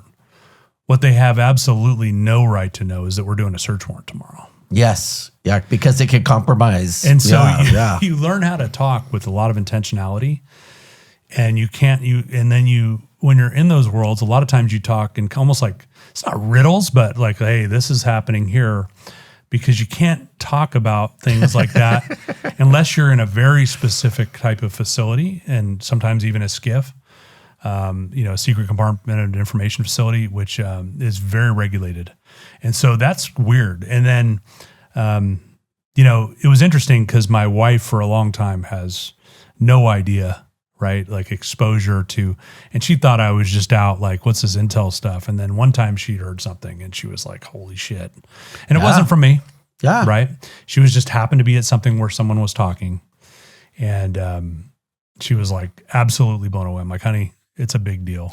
It is a big, well, I would tell you this, and it's so true, man. It's like, I was just an officer on the streets, man, but there's just stuff that sometimes we can't talk about at your level. If some of that gets out, it could put officers' lives at risk. Yes. And you could lose your job. And I would tell you this, we had, there was going to be a search warrant one time, and one of our officers said something in a beauty salon, and it altered the whole trajectory of those search warrants. Oh yeah. And lives could be, you could lose people. And so we've, after that, a lot of us, they called us in, and basically, there were people got moved over that. There were some big moves, and it's a big deal, because if you're going to do anything that's going to put officers' lives at risk, or release information that could compromise investigations, that stuff cannot get out. Right. Yeah. And right or need to know is very important. Yes. And criticality and people's backgrounds and what, like you can imagine, like it's terrible when things get out and people can get killed from. That's truly. Let me ask you this: have you ever had to tell politicians or high-ranking people? I can't tell you. A lot. Yeah. And I bet you that doesn't go over well. There was times in the high patrol, even as a lieutenant, where I was the only one that would know in the state government about certain things. And, sometimes I would look at my leadership and they would go, like, because there'd be like some kind of travel request. And they'd be like, how big of a deal is it? I'm like, it couldn't be any more of a deal. Oh, like international level. Yes. Stuff. But it was nice leaving that too. It was nice it's almost like what you don't want to know. Yeah. I was going to say, man, that's so true. even just being just a cop, it's just like that, but a bigger scale. I was going to say, we know things that have happened that a lot of people have no concept have happened. And some of that information that's up here in my brain, I wish I didn't have. Right. And, there's things that I can't even talk about to this day because number one, I get too emotional about it, or number two, it could really affect other people in a negative way. And I'm not going to do that. But you had a top secret SCI clearance and managed personnel on joint terrorism task forces. What was that responsibility like on a personal level? On a personal, I loved those people. There was people that we had that were, CHP officers that were in that role longer than they were in the CHP. Oh, awesome. And so it's interesting, like everybody hears like the FBI took down this person or this and that. 9 out of 10 times it's JTTF guys. They're state and local cops that are working in helping the FBI deal with counterterrorism, domestic terrorism squads, international terrorism squads. It's I love that program. It definitely shows you the difference of the federal world. What I will say, in my opinion, is that state and local cops arrest a lot more people. Big time. Some of those guys will maybe arrest a couple people in their whole career, but they're very serious people. They'll spend a lot of time working up these threats. I loved the JTTF. I love the people in it, the sophistication of the program, and national security level stuff. That's those guys are special, and the people that do that work is special to me. Yeah, they stop so many things that happen that you'll never know about. Yeah, I was going to say, and that's just it. A lot of times our wins do not get published. Right. Well, and how do you articulate that? Yeah. And that's hard because like you stopped this bombing, but did you stop this bombing? Yeah. And here's the thing. Here's a problem. Our losses get splashed across the front page of the paper. Our wins, a lot of times do not. Especially that world, because they can never talk about it. Because you're right. If you put too much out there on a win, now you've already compromised another investigation. Because it's all intertwined. How do you see Homeland Security changing in the next decade, and what should future leaders prepare for? I think Homeland Security has changed dramatically, especially with this current administration. Part of it is the immigration stuff. Part of it is the counterterrorism stuff. Certain organizations that existed, like we're remorphing what's happening out of 9/11. A lot of the intelligence stuff has kind of changed. How many people are working stuff, but some of that needed to happen too. Yeah. So I think they're becoming more nimble. I think the collaboration is going to be key. I am very concerned that in some jurisdictions, we'll put it this way, I travel across the country with flock safety. Yeah. And I am exposed to state law enforcement, federal law enforcement, local law enforcement across the country. In some places, man, collaboration. As a matter of fact, I went to a meeting in Salt Lake City, Utah, and just Monday, and it was the public sector, private sector, law enforcement, security professionals, all working together, state, local, federal, all of it, to kind of collaborate how we can get there with technology, all that stuff. Where it's at is technology. The company that I work for, and this is not a commercial, by the way, but is pushing the paradigm of making communities safer in a way that I've never seen. Yeah. I was going to say for the folks at home, we talked about, real quick, tell us about what flock safety is. Here's your flock safety hat, by dude, the way. You're a good man. You're a good man. Good man, dude. Love it, brother. So flock safety, you'll hear a lot about it. There's a lot of misinformation about it, but what it has done is it's transformed law enforcement, made law enforcement more efficient in criminal investigation. So kind of the main bread and butter of what we do is the license plate readers, but it's even beyond that. So we take about 20 billion photographs of cars a month, right? We take more pictures than there are than Instagram, per se. Yeah. And what we do is we use that to help catch when there's a right or need to know probable cause to catch bad actors, right? So whether it's stolen cars, human trafficking, Amber Alerts, murder suspects, it's very powerful. So we can find cars by, characteristics. We're in the drone space, so we do something called DFR, drones for first responders, which are drones that basically land in a pod or a hive, if you will, change their own batteries and go back up. Wow. And so now, like a lot of larger departments, you don't need an air unit anymore. You can fly a drone.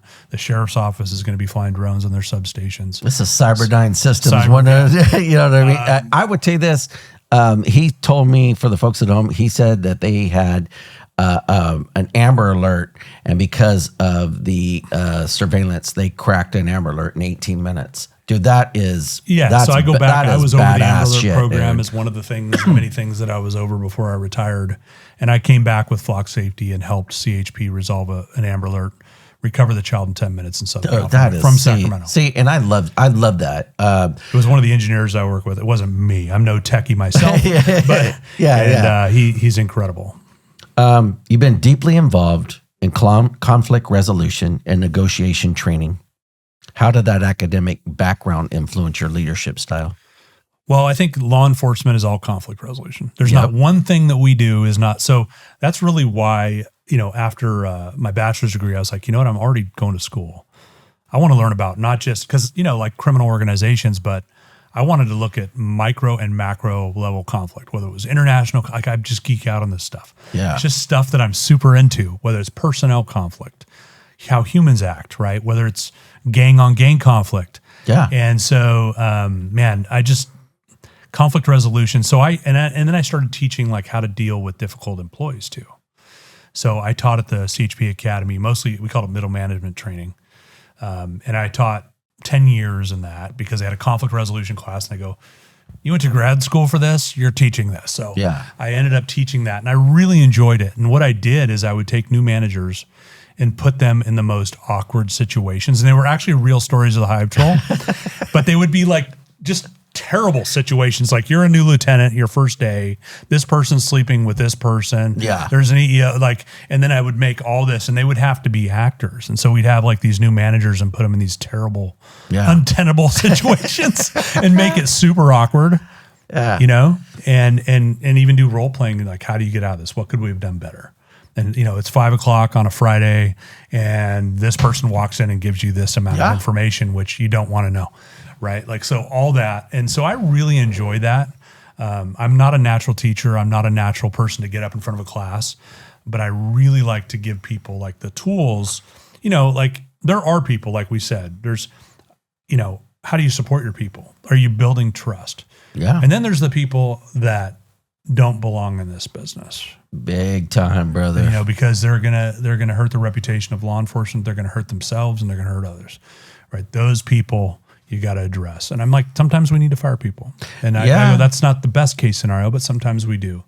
Yeah. And I would tell you this, man. I mean, I've seen a lot of guys get canned and you know, every time it was warranted. You know, I've never seen it. Well, and sometimes it doesn't mean they're a bad person. It doesn't mean they're right for this job. Correct.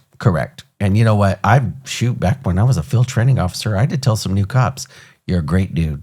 I like you. Right. But you're too trusting. And you're going to get your head blown off, but worse, you're going to get mine blown off. Right. And I've seen guys come in and turn in their gear and be like, you know what?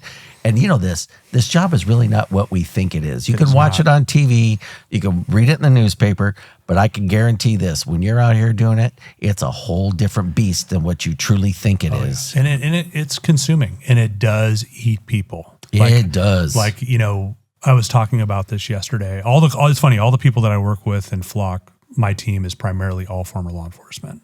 And we were talking about that. Like, the actual success rate of people go 30 years is very low. The success rate of managers is also like, when they think, oh, I'm going to leave as this proud chief and it's going to be great and grand, happens very little. Like that actually happens very little. I was going to say, most people leave like, and I left tired. And I was tired. I was the watch commander for the whole highway patrol essentially in 2020-21. I was the executive chief of the operations for 109 police stations. I bet you that phone is going off 24/7. It never stopped. I haven't recovered yet. Years later, I haven't recovered. Right. But man, like that is a lot. And you see what this job does. You see people with healthy things to do and healthy families do really well. I do worry about the guys that retire that sit on the couch, as we were discussing earlier, that are just hitting the bottle. Like those guys don't do well. Dude, I've ran into some. There's so many people. I've ran into some guys that I used to work with, bro, and I'm like, they're like, Jay, you look great, and I'm thinking in my mind, what the hell happened to you? But I think a lot of these guys, it's too much booze, and I could tell you this, man. You know, the national average, man, is we're only living about 3 to 5 years after retirement, man. I want to get this purse check until I'm about 100 years old. That's what it's all about. That's what it's all about. You earned a master's in negotiation, conflict resolution, peace building. What inspired you to pursue that field? I mean, what was the big thing that sounds to me like you were already forward thinking, seeing where this was going to go? Well, what I didn't know is that I was going to become a fixer. Yeah. With that. That wasn't my intention. My intention was like, man, what a unique degree. Yeah, that is. Right? Like, what a unique thing to learn about. Like, how many people, but it's everything that we do. It's everything in the business world too. It's like resolving issues, how to intentionally look at things, look at it from like how this crowd or this country views this country and why. You know, like understanding like how Russia and the United States at the same, like they took like people that were 16 years old in each country and they looked at the other country exactly the same. Right. Wow. Like those kind of conflict things, like what we see today in this crazy political climate. Why are we there? Social media, right? All that stuff. I don't know. I've just been super fascinated about that. And maybe it was some of that organizational stuff that I talked about that I like to to, get really engaged in and seeing how gangs work and why are the conflicts? Why do people do this? I was going to ask you this. In your opinion, because you would know more than most, are things safer now under Trump than they were under Biden? Well, one of the things that I will say this is I'm definitely on the right side of things. Yeah. What I'm very concerned about is the radical swings. And if you look at, and there's like other podcasters, this isn't, but I also study this. Yeah. When you look at Iran, when you look at Turkey, when you look at all these countries and these radical shifts are not good for anybody. Yes. Most of us are in here. Most Correct. of us are in this 90%, some right, some left leaning. And then we're hearing from the two sides on both sides. Yeah. I've met both of them, by the way. Both very different. Yeah. Trump. Oh, you bet both presidents. Oh, yeah. Okay. I met Oh, both wow. of them. Yeah. Wow. And I worked for Kamala, which is all kind of crazy, right? We got to meet her. She came to the PD, and I'll tell these what one thing, was not impressed. Right. Yeah. What's your philosophy on de-escalation and communication in today's policing environment? I think it's great to a point. Yeah. What it doesn't take into account are people that are out of their freaking mind. Yeah.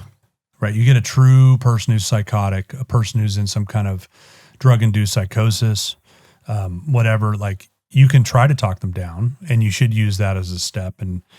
But at some point, it can also become dangerous. So you have to really, it's a delicate balance. And not everybody's like, those officers that are out there and they're always in some kind of fight or whatever. Yeah.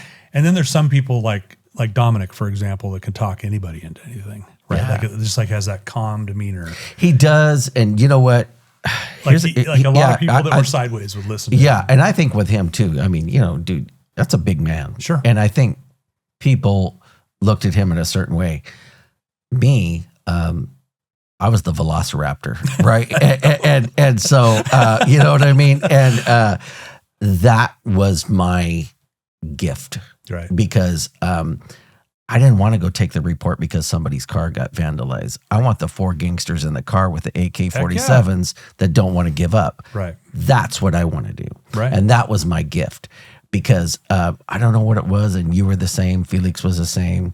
A lot of the guys that we know, the meat eaters, are the same. We don't have fear. For some reason, we don't fear that. We want that. Right.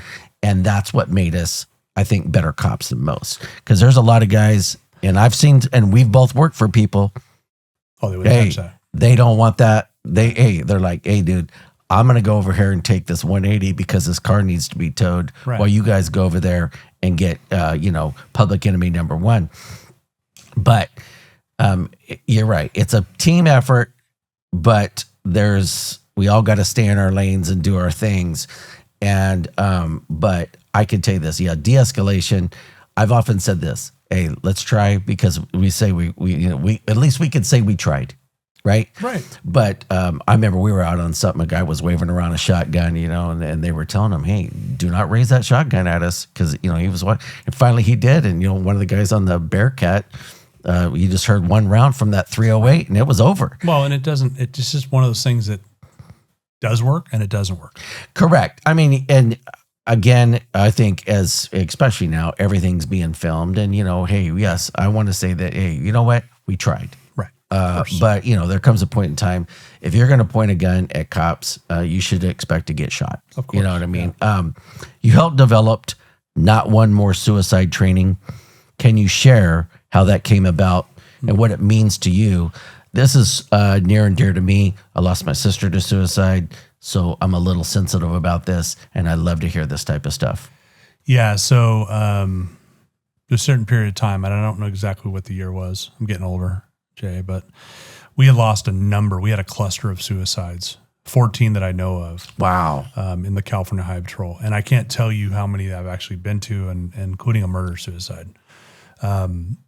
Even on duty. Yeah. Right. So I've always seen it, and like what we've talked about, like, and how we developed it was really bringing in the right people, the correct type of therapist, and also us like talking to people, like support mechanisms, how to care people, and also like that leadership thing, right? Some of it's that too, and how consuming law enforcement can be, and then how do you deal with stress, critical stress? How do you have these outlets? Yeah. Whether it's meditation, whether it's physical activity, but yeah, we lost some really good people, and it's terrible. It's something that if you've had that experience, you have close to you, it's absolutely terrible, and it hurts everybody else. And when people see it, they replicate it.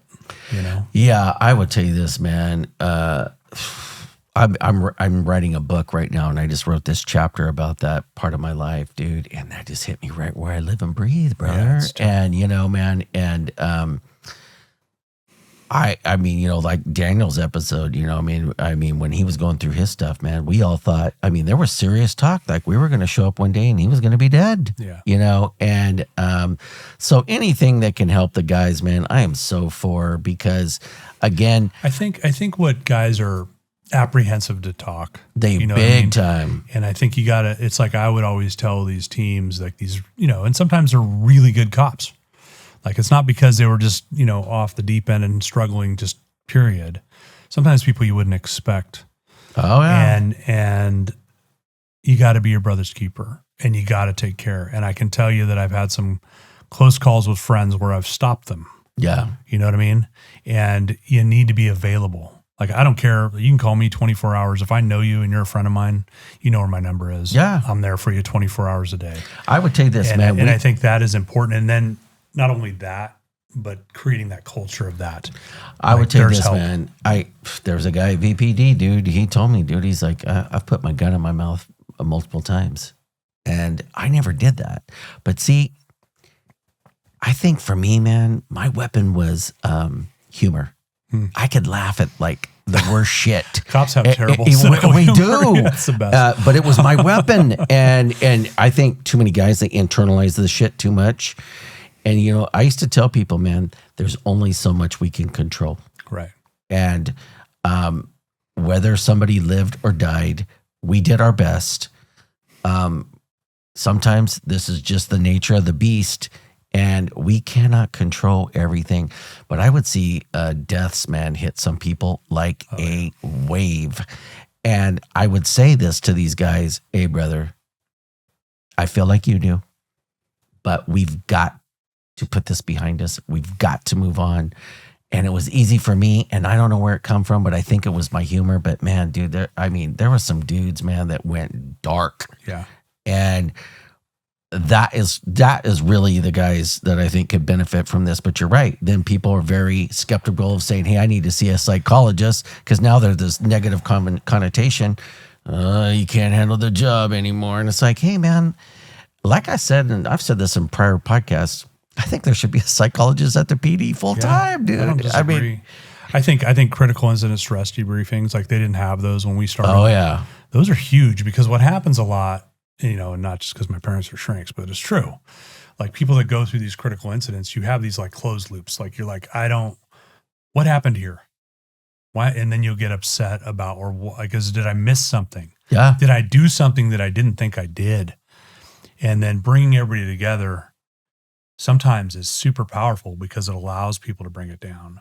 What I can tell you is I've seen people that can't even function anymore because of PTSD. Big time, dude. And it's terrible. It's a terrible curse.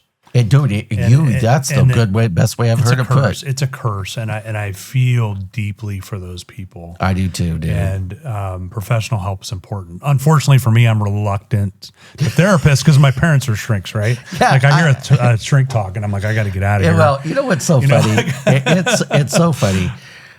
I never had a problem talking about this stuff. Yeah. And I can tell you this podcast, I've had multiple people come on here and go, this almost feels like a therapy session, right? And, because we talk about stuff that we normally don't.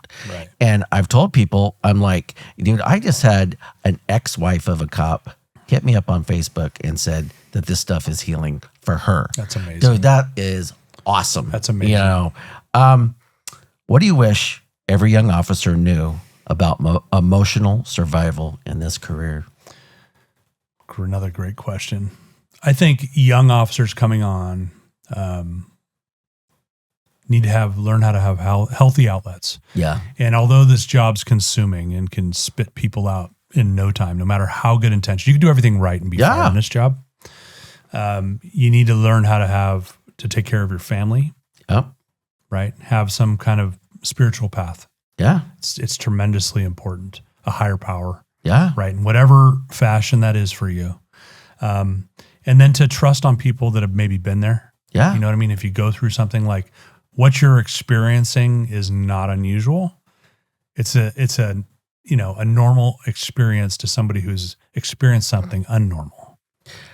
I can tell you something, 100%, brother. And like what I have also found is that the people that have been through things, tremendously terrible things, can also become the best leaders. Yeah. Because they understand, and maybe things are different for those people, but they also have a different intentionality and care for people that are going through similar things. Yeah. We talked about this in like Daniel's, if you get into an OIS, you go see the psychologist once and it's for about an hour and that's it. I shot a bank robber. So I was like, hey man, I'm the baddest dude on the planet. Right. But for people, I just think there's got to be more. And I think times are changing. I agree. And I think that we need to be more deliberate. I think maybe people go see the psychologist, multiple times. Yeah. Let's talk about this. Let's talk about why you're thinking this. Let's talk about this. I think there should be more, and this, there's some guys they're not going to want to talk about stuff and they're going to shut down. But if you want it, it should be there. And there should be no negative ramifications if you do want to go see the psychologist multiple times, because every time we all came back from the psychologist, everybody wants to make fun of you. Oh, hey, you went and got your head shrunk. At the end of the day, man, we have to let's take care of our people. That's my big thing. I absolutely agree. And I encourage people like, hey, if you're not comfortable with the department, your health insurance will take care of it there. Yeah. Outside. No one needs to know. You know what I mean? And a lot of people have found a lot of salvation in that. Yeah. And a lot of, there's a lot of healthy things that you can do. Like the West Coast Trauma Retreat is incredible. There's a lot of retreats. There's a lot of things where you can go away for a week and they bring in the right types of things and how to relearn how to deal with critical stress. Those things are powerful programs. Dude, there's a lot of them out there. Have you seen this? I just watched this on Netflix. It's called Waves of War. They took 3 guys from SEAL Team 6, all dealing with major PTSD. Right. They went down to Mexico. They did that Ibogaine and DMT. Yeah. And it cured them. Yeah. That's awesome. We are not SEAL Team 6, but me and you both, think about the amount of trauma that me and you have witnessed in our life. 25, 30 years of it, right? Yes. It's certainly not to that extent. Yeah. But what you haven't been through is something normal. Yeah. And I will tell you Every something, day man. Wasn't normal. It wasn't. And, think about how many people we've seen shot, stabbed, ran over, set on fire, all these other things. It's trauma. I used to tell guys, it's poison. Yeah. And do what you got to do, because guess what? Tomorrow, here comes another dose of it. Right. And after decades of service, how did you know it was time to retire from the highway patrol? So I think everybody gets to a point where your sponge is full. Oh, big time. Right? Big time. You hear that? Like you get to the point where you almost become a liability to yourself. Yeah. And I think that if you're in it and if you're in it deep, it comes quicker. Yeah. Right. I knew at the end of my career that I was done. Yeah. And I'd given it everything. And the things that I was exposed to, I also didn't want to be around at some of it. Yeah. And it was hard for me as a leader, and I'm not being political, but seeing policies and legislation that made my people less safe. Oh, yeah. By people that had no idea what law enforcement does. And sadly enough, politicians, man. I mean, I think a lot of them have lost their way, bro. Well, and it's like, it's not in good public safety. Yeah. Which I do care. Like when I'm talking about the most vulnerable people becoming more vulnerable, what are we doing? Yeah. The people that claim to advocate for drug addicts that are giving them drugs and basically killing them. Yeah. they're not helping them. And the truth is that the police are the only ones there to help them. Big time. Big time. You know? And so that, in 29 years of it, 2 departments, 2 wonderful experiences. I loved it. I'm glad I did it. I'm also not trying to ever be it again. Yeah. You know what I mean? And so at 50 years old, I was fortunate to be, with that retirement system, a classic retiree. And Tulare County sends me a check today, and I appreciate it. That's why they invited me to their, retiree luncheon today. Yeah. But that's when I knew. And it wasn't because I didn't love the people. I miss the clowns, but not the circus. Well, also too, man, we both retired when we turned 50. And you know what? I just remember going like this. There's something else out there for me. I didn't know what it was. I went and got a master's degree because I thought I wanted to be a teacher. This is my calling. Yeah. And it is. And I will tell you this, man, your career is phenomenal, bro. I mean, the stuff that the level of rank that you achieved, the things that you did, dude, this is on a whole other level, brother. Thanks, man. And man, I still get to pay it forward. I still do. Yeah. And I'm not babysitting people. I'm not having to deal with the chaos of it, but I'm able to help the leaders and the people that I care about be successful in whatever it is and help public safety thrive, right? Dude, it's a cool thing to be able to do. I tell you something. I was born to be in service of others. You were too. Right. And this is my way of being in service of our people. I appreciate it. Because I like to have people come on, tell their stories. There's a lot of stuff that people don't realize. People think that this job is glamorous. It's anything but.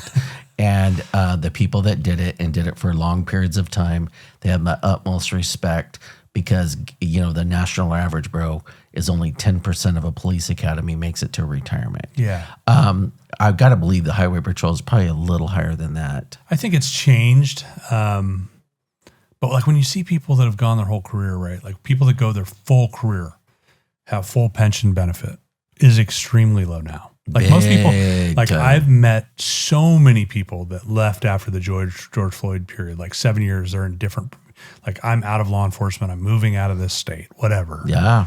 Right. Like that is so common. So I think now, where you and I might have looked at this as a career, a lot of these people look at it as a job. Yeah. And, that 7-year thing when the patrol car's an amusement park, and it is, and it's powerful and it grips you, it did. Yeah. All big like when you're out there, you're in it, you're all the way in it. I was addicted. You're addicted. Yeah. Like it's either for you or it's not. Yeah. And you'll see people that you think are going to make great cops and they're terrible. And you see people that you think will make terrible cops and they become wonderful police officers, right? Like the job picks you. It does. And I would tell you something, man. I recently ran into some guys that lasted, 5 years. Yeah. 6, 7, 8. And it's so funny when I see these people. They just look happier that they're no longer cops, man. You know what I mean? And that's true. Yeah. And it's sad to have to say that, but and it's so true, man. Yeah. What would it like if this person took 2 different trajectories and they were a cop for 5 years and they realized and they experienced terrible leadership or terrible trauma and it's not for them. And they got out while it was a good time for them because I think that sponge can fill up very quickly for some. Well, I was going to ask you this. We're now 2.7 at 57. Are you guys at that? That's state law. Oh, is that okay? And I would tell you this, folks. So to put that in perspective, I did 25 years, and I got to leave at 50. Let's put this: a kid at 21 years old that gets sworn in has to do a 36-year career before they're eligible. I don't think a lot of people are going to make it, Stoney. It's terrible. And then there was serious. Imagine being in a car, 56 years old, pushing the patrol car out. Well, and I can honestly tell you this: there's been serious talk about pushing it to 60. Yeah, you know what I mean. That's how desperate they are. Yeah, and I'm sitting there going, dude, I don't think a lot of people are going to make a 36-year career. Right. I just don't. Even think about you, man. I mean, you are a boss. But dude, if they would have came to you and said, Stoney, you got to do 7 more years, you'd probably bulge your eyes out, dude. Yeah. And it would have been the same with me. It's like, hey, dude, Well, and then you want those guys with their full sponge Correct. working for another 5 years. Well, And this, that becomes toxic in itself.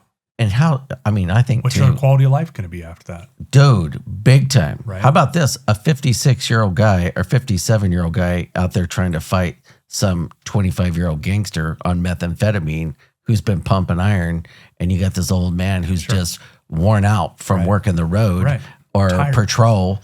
How is it to be hyper vigilant for 36 years? Oh, well, 35 years. I think you're going to do this. I think this is what's going to happen. I think that national average cop's living 3 to 5 years. yeah. I think it's going to jump down to about 1 to 3. Yeah, it's Tell us about Stonebraker Consulting Services. What inspired you to create it, and what's your mission? Well, my wife and I had an LLC. She'll tell me she's the boss, and she is the boss. You are the boss, honey. She had an LLC. And then, so Flock, when I retired, I was like, I told you, I was done. I was like, I don't want to be in law enforcement. I think I'm done. I think I just want to chill, relax, figure out who Ryan is without law enforcement, not maybe Stoney. Right. And just to kind of find myself and just, I've been through a lot. Yeah. Just so much stuff, good and bad. And Flock found me. So one of the things I was over before I retired is in the Bay Area, we had a tremendous 400% increase in freeway shootings post-COVID. Wow. Yeah, during COVID, post-COVID. And so because of my background of being in the Fusion Center. And what created that? Because gangsters knew that there was no surveillance out there. Okay, got So it. they went out there And everyone's intentionally. wearing masks. Wearing masks. They can target cars. You can't hear a gunshot in the freeway. So in the Bay Area particularly, it was way up, including Fresno, Southern California, and it was just happening, along with the reckless driving too. Yeah. So I was looking at different technologies to kind of combat that. And so Flock found me. They're like, hey, you want to come work for us? I'm like, I don't think I'm the droid you're looking for. That's what I told them. I said, and they're like, no. And then it's funny, all the guys that were interviewing me had beards, and I'm like, maybe I'll do this. So I became a consultant for Flock. Now it's been 3 years. Fast forward, the Bay Area has Flock everywhere, right? Freeway shootings are down 64%, right? Love it. And when it does happen, it's resolved quickly, not months, within usually 20. I can tell by a case that happens in the Bay Area and know it was a Flock case. Wow. So 10 to 20% of all crime right now is resolved with Flock technology, which is insane. That's There's not a law awesome. enforcement agency that does that. Yeah. Of course, law enforcement's doing the real work. But the technologies that I'm exposed to, being on the cutting edge of law enforcement, it's all the stuff that people see in the movies that now kind of exists. But with also the right privacy in mind too. I was going to say too, I mean, if you can provide, we always say this, video don't lie, man. And so, I mean, if you can make cases with video or pictures or whatever it is, or any type of surveillance, man, God bless you, bro. You're seeing these huge, and we get challenged a lot. The truth is the organizations that own Flock, it's their data, right? So you're hearing all this ICE stuff, but a lot of it's the permissions is within the system. It's not Flock itself. So all the data is very protected. But what happened, like a good example is like Tulsa, Oklahoma. Tulsa, Oklahoma is a big city. They've had their fair share of crime. For the last 3 years in a row, they have a 100% clearance rate on homicides. Oh, dude, that is awesome. Because of Flock safety. You look at San Francisco. You're not hearing a lot about the positive things that are happening, but they're prosecuting folks there. Drug dealers are getting caught. And if you talk to those cops there, they'll say the biggest change in that city right now is Flock safety, drones, our Air Dome product. And so it's making law enforcement more efficient. It's making officers safer because now instead of the bank robbery and you pull over every black SUV, you know which SUV that is. Yeah, that's good to hear, and it's man. powerful to be part of it. The people I work with and the people that invented this company are absolutely brilliant. Are you a full-time employee? Or? I'm pretty much full-time because I'm all over the country. It's the product is so popular that it demands me to be, full-time because it's like I'm on the phone every day. Are you going to do this to like 55, 60? Yeah, forever. Okay. Yeah. But it's enjoyable to be able to help and now like work in that. It actually kind of reinvigorated me. You know what I mean? Because I went from that space where I was like, I don't know, and now I work in the tech industry, and that's like, man, it's so different being in the business world that, but like a business that I really care about because it's saving lives. Good man. You're now a chief consultant for Flock Safety. How do you see technology shaping the next generation of law enforcement? Well, they're already on their phone. They're already much more technologically savvy. Big time, bro. So like I'll see these when I talk to officers that have a lot of our technology. They'll be like, "Hey, Chief, I just caught I got this 10851 today, a stolen car. I got this." Like they're super excited about it because they're not pulling over the soccer mom now. Yeah. They know which car is involved in domestic violence or or a robbery or whatever. That's powerful stuff. So I think these kids are much more dialed in than me and you will ever be. Yeah. I am not technical. I'm a non-tech guy that works for a tech company. And the officers on the street are so much more proficient and powerful, and crime is being addressed because of it. Love to hear it. Yeah. What lessons from your CHP days still guide your consulting and advocacy work today? To be unbiased, to be transparent, to care about people, to still be able to network. Like if you look at my whole career and you look over the resume, right? Like what I've always been doing is networking people, usually much brighter than me, to get to help fix an issue or to resolve an issue, whether it be homeland security, whether it be freeway shootings, whether it be officer safety. Yeah. Getting teams together, facilitating, leading by having your best people, right? It's not about me. It's about creating teams and people to be able to bounce important information to get to a common means. I would tell you this for the folks at home, how I create my questions are I get them off of people's bios. And Stoney sent me his resume, and it looks like something that like the director of CIA would have, dude. I mean, I was impressed, dude. I was like, I thought mine was good, man. I mean, dude, Jesus Christ. The bad part is I think I've forgotten more than I'll remember. I don't remember. But I mean, but when you read all this stuff, I'm like, wow, you know what I mean? I mean, you are on a whole other level, bro. And, it's nice to see somebody I've known for this long rise to the level that you did. And I know I'm not I still question myself, like, how did I get here? Like, well, and I will tell you this, me and Felix were talking about it, and he was like, dude, he goes, I love the fact that Stoney got to get there. He's like, because he made things happen and fixed things that needed to be fixed. Right. And he spoke really highly of the current commissioner. He's great. Sean DeRee is my classmate. Okay. He is a change agent. If I would have known that a bald white guy would have been the next commissioner, which I told him that would never happen, and I stand corrected. He is a brilliant guy. He's a good friend of mine, dear friend, and he is changing years of stagnation.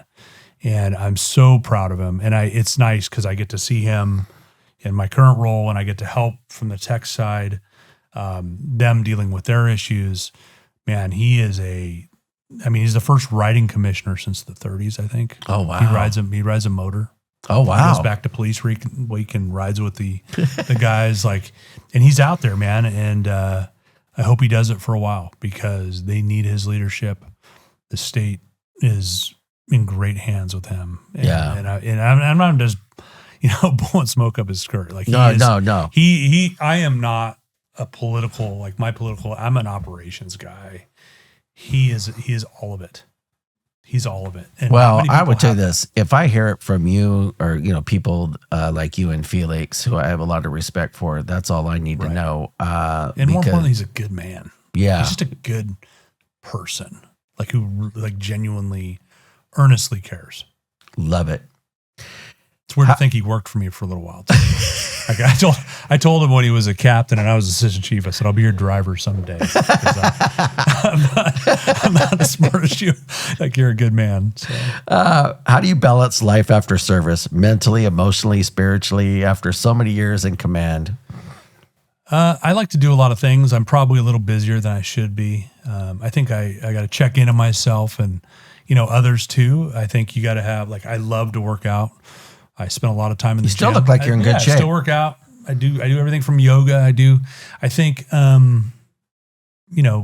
also knowing it's not about me at all. It's about my kids, my family, about my friends, and continue to contribute in a way that I can that's meaningful, but also not killing me. Yeah. I'm not destroying. I'm not working 1,000 hours a week. I can sleep and turn my phone off. Yeah. And not be up all night.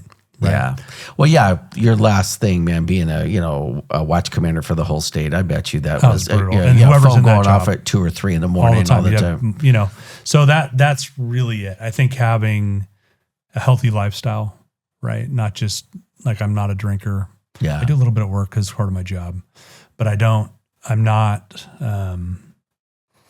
one of those guys to like, I think self-medicating can be really, dude, it's destroyed a lot of people. Yeah. Looking back, what are you most proud of?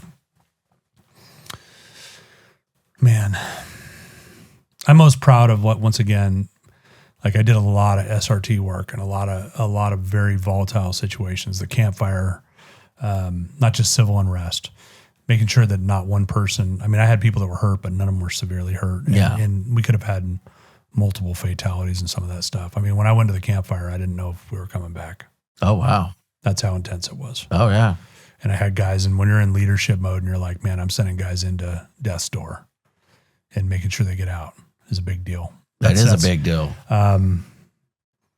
Man, I honestly, like, none of that, the accomplishments on paper mean that much to me. The people that are moving on to be leaders, and if I've provided them any sense of what leadership is in a healthy way, that's what the continuation of the right way to lead and to take care of people. Awesome. You know what I mean? And to stand up, even when it's super hard, even when it's your career, maybe career limiting, to do the right thing. Yeah. You know what, man, there's a few leaders I worked for. I would walk through fire for those people. And then you got and unfortunately there's just too many other guys, man. There's just like, dude, you have no business being a leader, man. And what's a lesson you learned the hard way? One that changed you forever?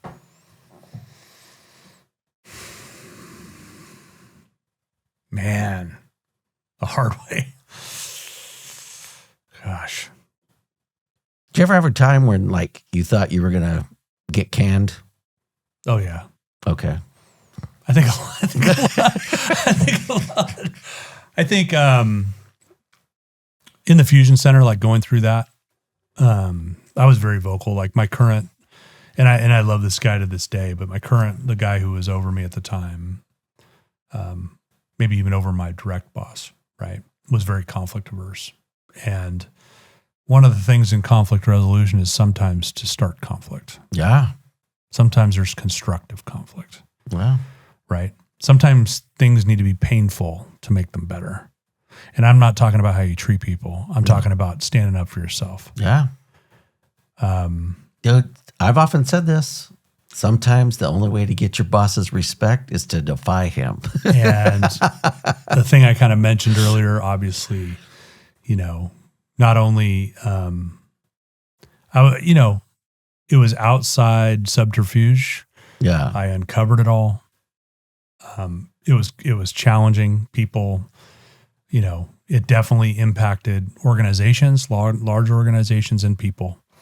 And I was doing everything for the right reason, protecting myself and my people and my center and my department and my reputation. Yeah.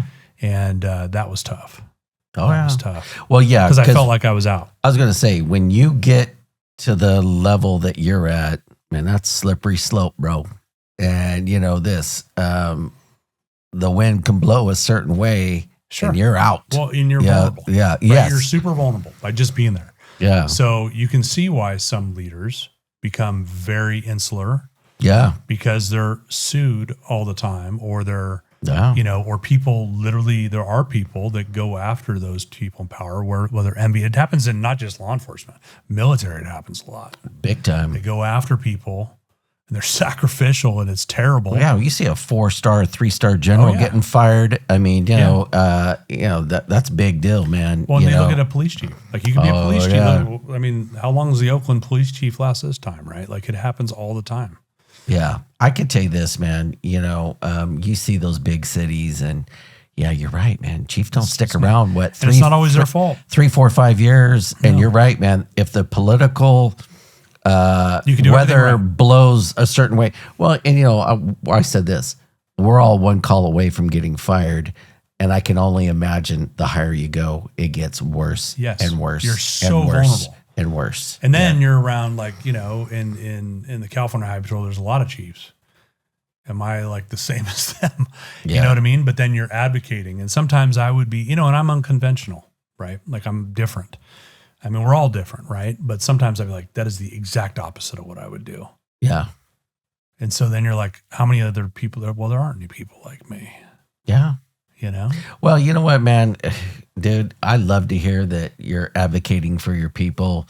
Obviously, man, I mean, you know, I've been asked to it. You've been asked to do it.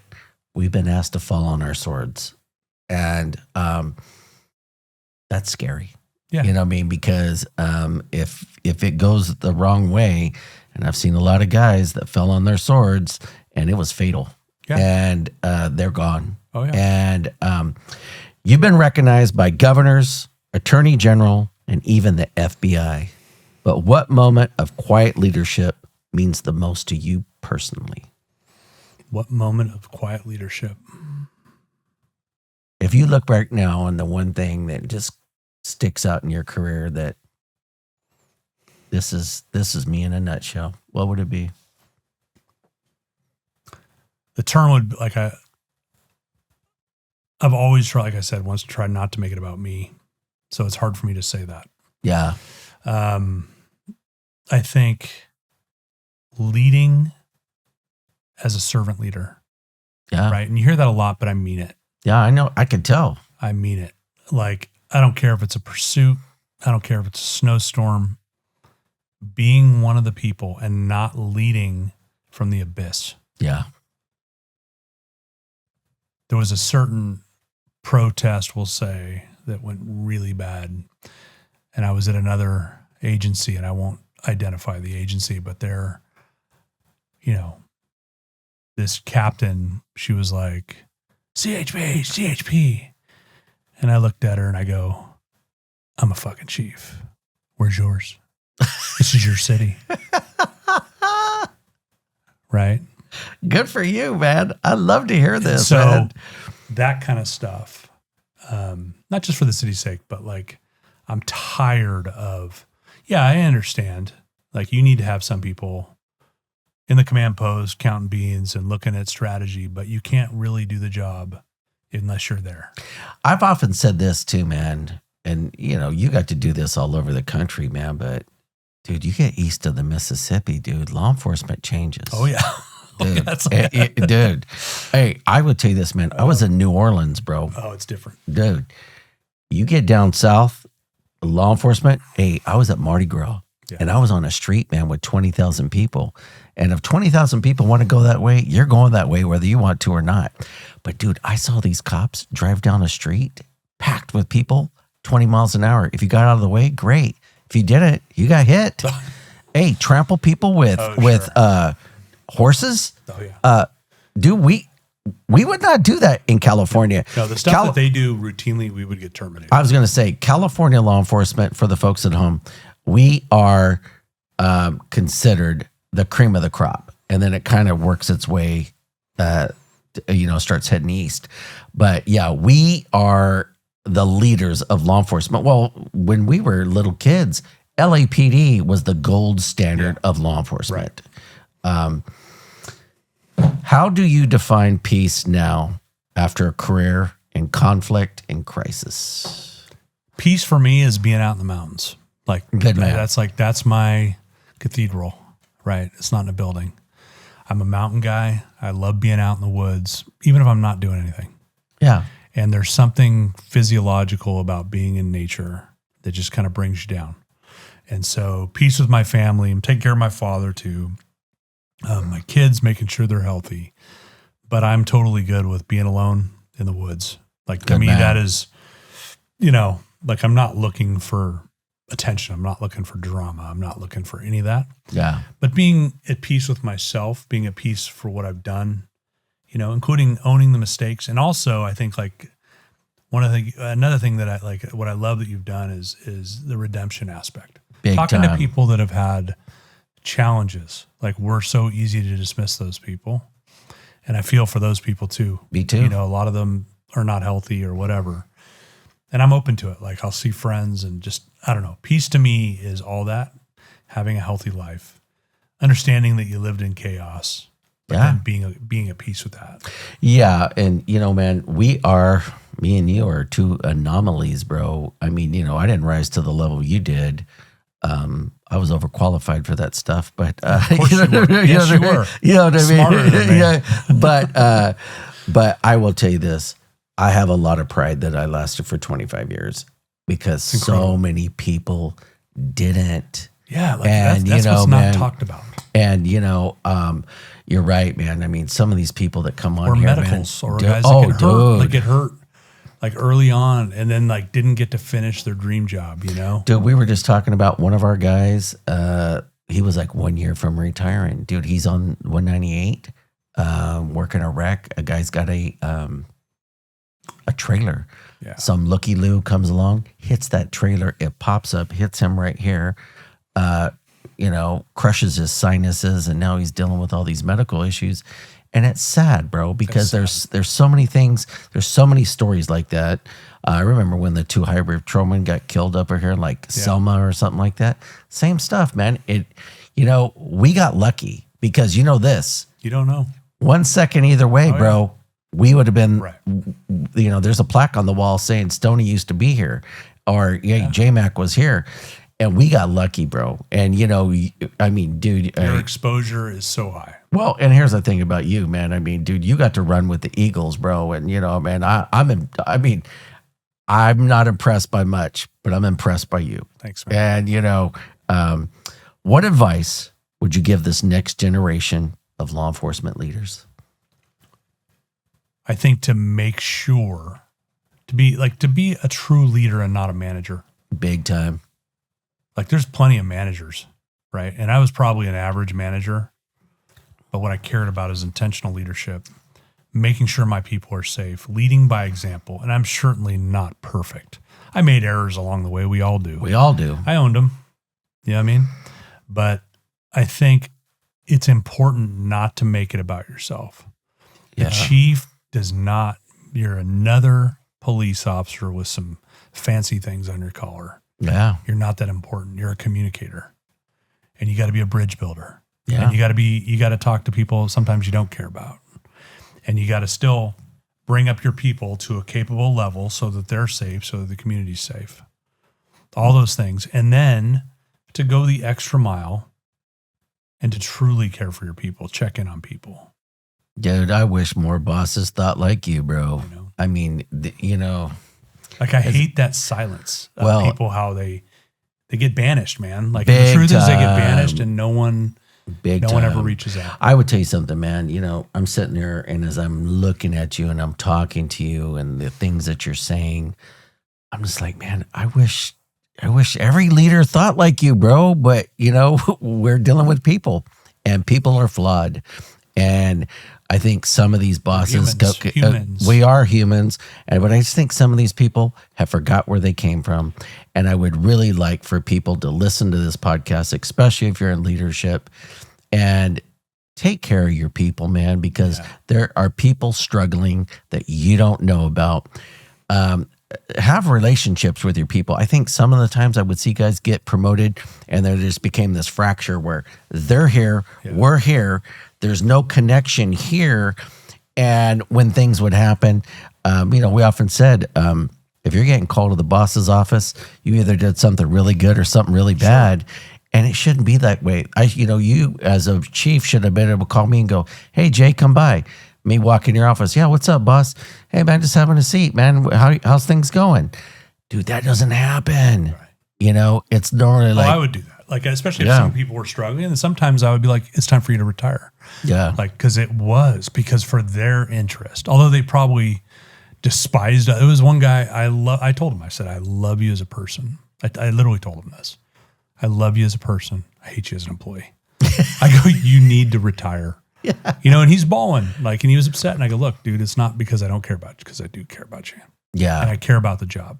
I think there's two, and we've all seen it where people stick around too long. Right. And that's the other thing. Yeah. It's like some of these guys retire and they can't stop. Yeah. Like people are going to be like, "Why does he have a tattoo on his hand?" That was me coming. I'm never coming back. Yeah. Good for you, man. Guys that these are that go till they're 70 years old or work in multiple states. And sometimes, there's nothing wrong with that if you started at 40. Yeah. But if you started at 21. But if you start 21 and you're still going, you're looking, and I had a great friend, one of my best friends. He left state law enforcement in another state and goes back and runs this city that is a mess, right? And he is like, I am all in this. And he did it. He did 4 years. And he's like, he missed the job. He's like, I miss being important. And man, it was terrible. Lawsuits, prosecutions, everything. I'm like, it's time for you to get out. I think, and I've had some people. And it was all for the right reasons, by the way. I was going to say, I've had some people that didn't want to leave. And I was always the guy that, good, bad, or indifferent, I tell people this: if I love you, I'll always love you. But if I hate you, you'll know it. And I'm always going to tell people what I really think. And I've told some dudes, dude, you are ineffective. You are actually putting people in jeopardy. Yeah. Because when we're showing up on stuff, I got to worry about you too, when I shouldn't. Right. And what do you want your legacy to be? Not just as Chief Stonebraker, but as Ryan, the man behind the badge. Just want to be Stoney, man. Like if I impacted people in a positive way, that's all I care about, whether it was public, being involved. And, like I told you, someone told me he wanted to be involved in powerful situations. And I did. And I did 29 years of that. And I think selfless leadership is incredibly important. And I still check in on people that I'm close to check and see how they're doing, or they call me. Yeah. If they don't, it's totally cool too. Yeah. If anything, how to lead from the front, how to be a leader that wouldn't ask somebody to do something that they wouldn't be willing to do. Yeah, dude, you've always been this like quiet confidence guy about you, man. But I'm going to tell you a story real fast. Me and you were at the main jail. I'm main jail story. No, but I'm booking. You're with a patrol. Right. You're on the other side, and you're eating some cookies that somebody had put out. And I'm with the patrol. And you're with the patrol. Eating jail cookies. Yes. That sounds like me. Yeah, eating jail cookies. It's not supposed to happen. And this is when you had just got the AR-15s. Okay. This is this is kind of pretty soon after the bank robbery down in LA. Remember, that's when everybody was starting to get the ARs. And I was like, hey, man, because we hadn't got them yet. So I was like, hey, man, they must be cool. And I'll never forget, man, you took a bite of this cookie and he went, just another armrest, man, is all it is to me. Is that what I said? Yeah. Hey, and dude, and I thought, like yeah. And dude, and I remember, I drove like this, man. Yeah. And I would take this, and I thought it was so cool that you just said that, and it was just something about you, and I was like, and I remember we laughed like we are right now, and then I was like, all right, dude, I got to bounce, but that's always been you.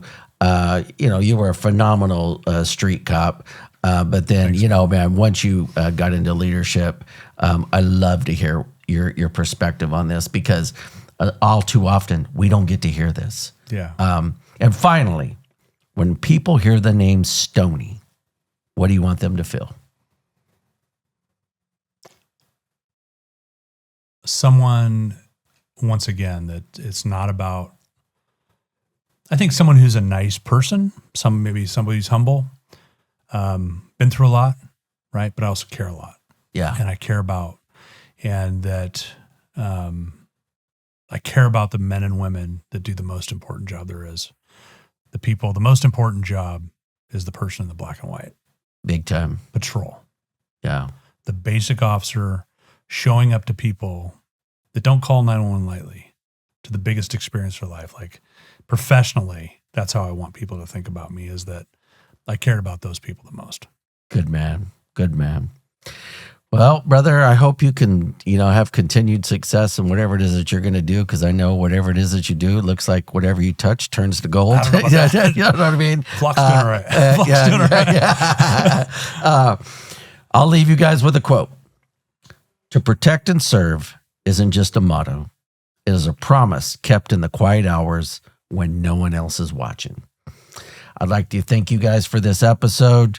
Obviously, thanks Stoney for coming here. It was an honor to have you.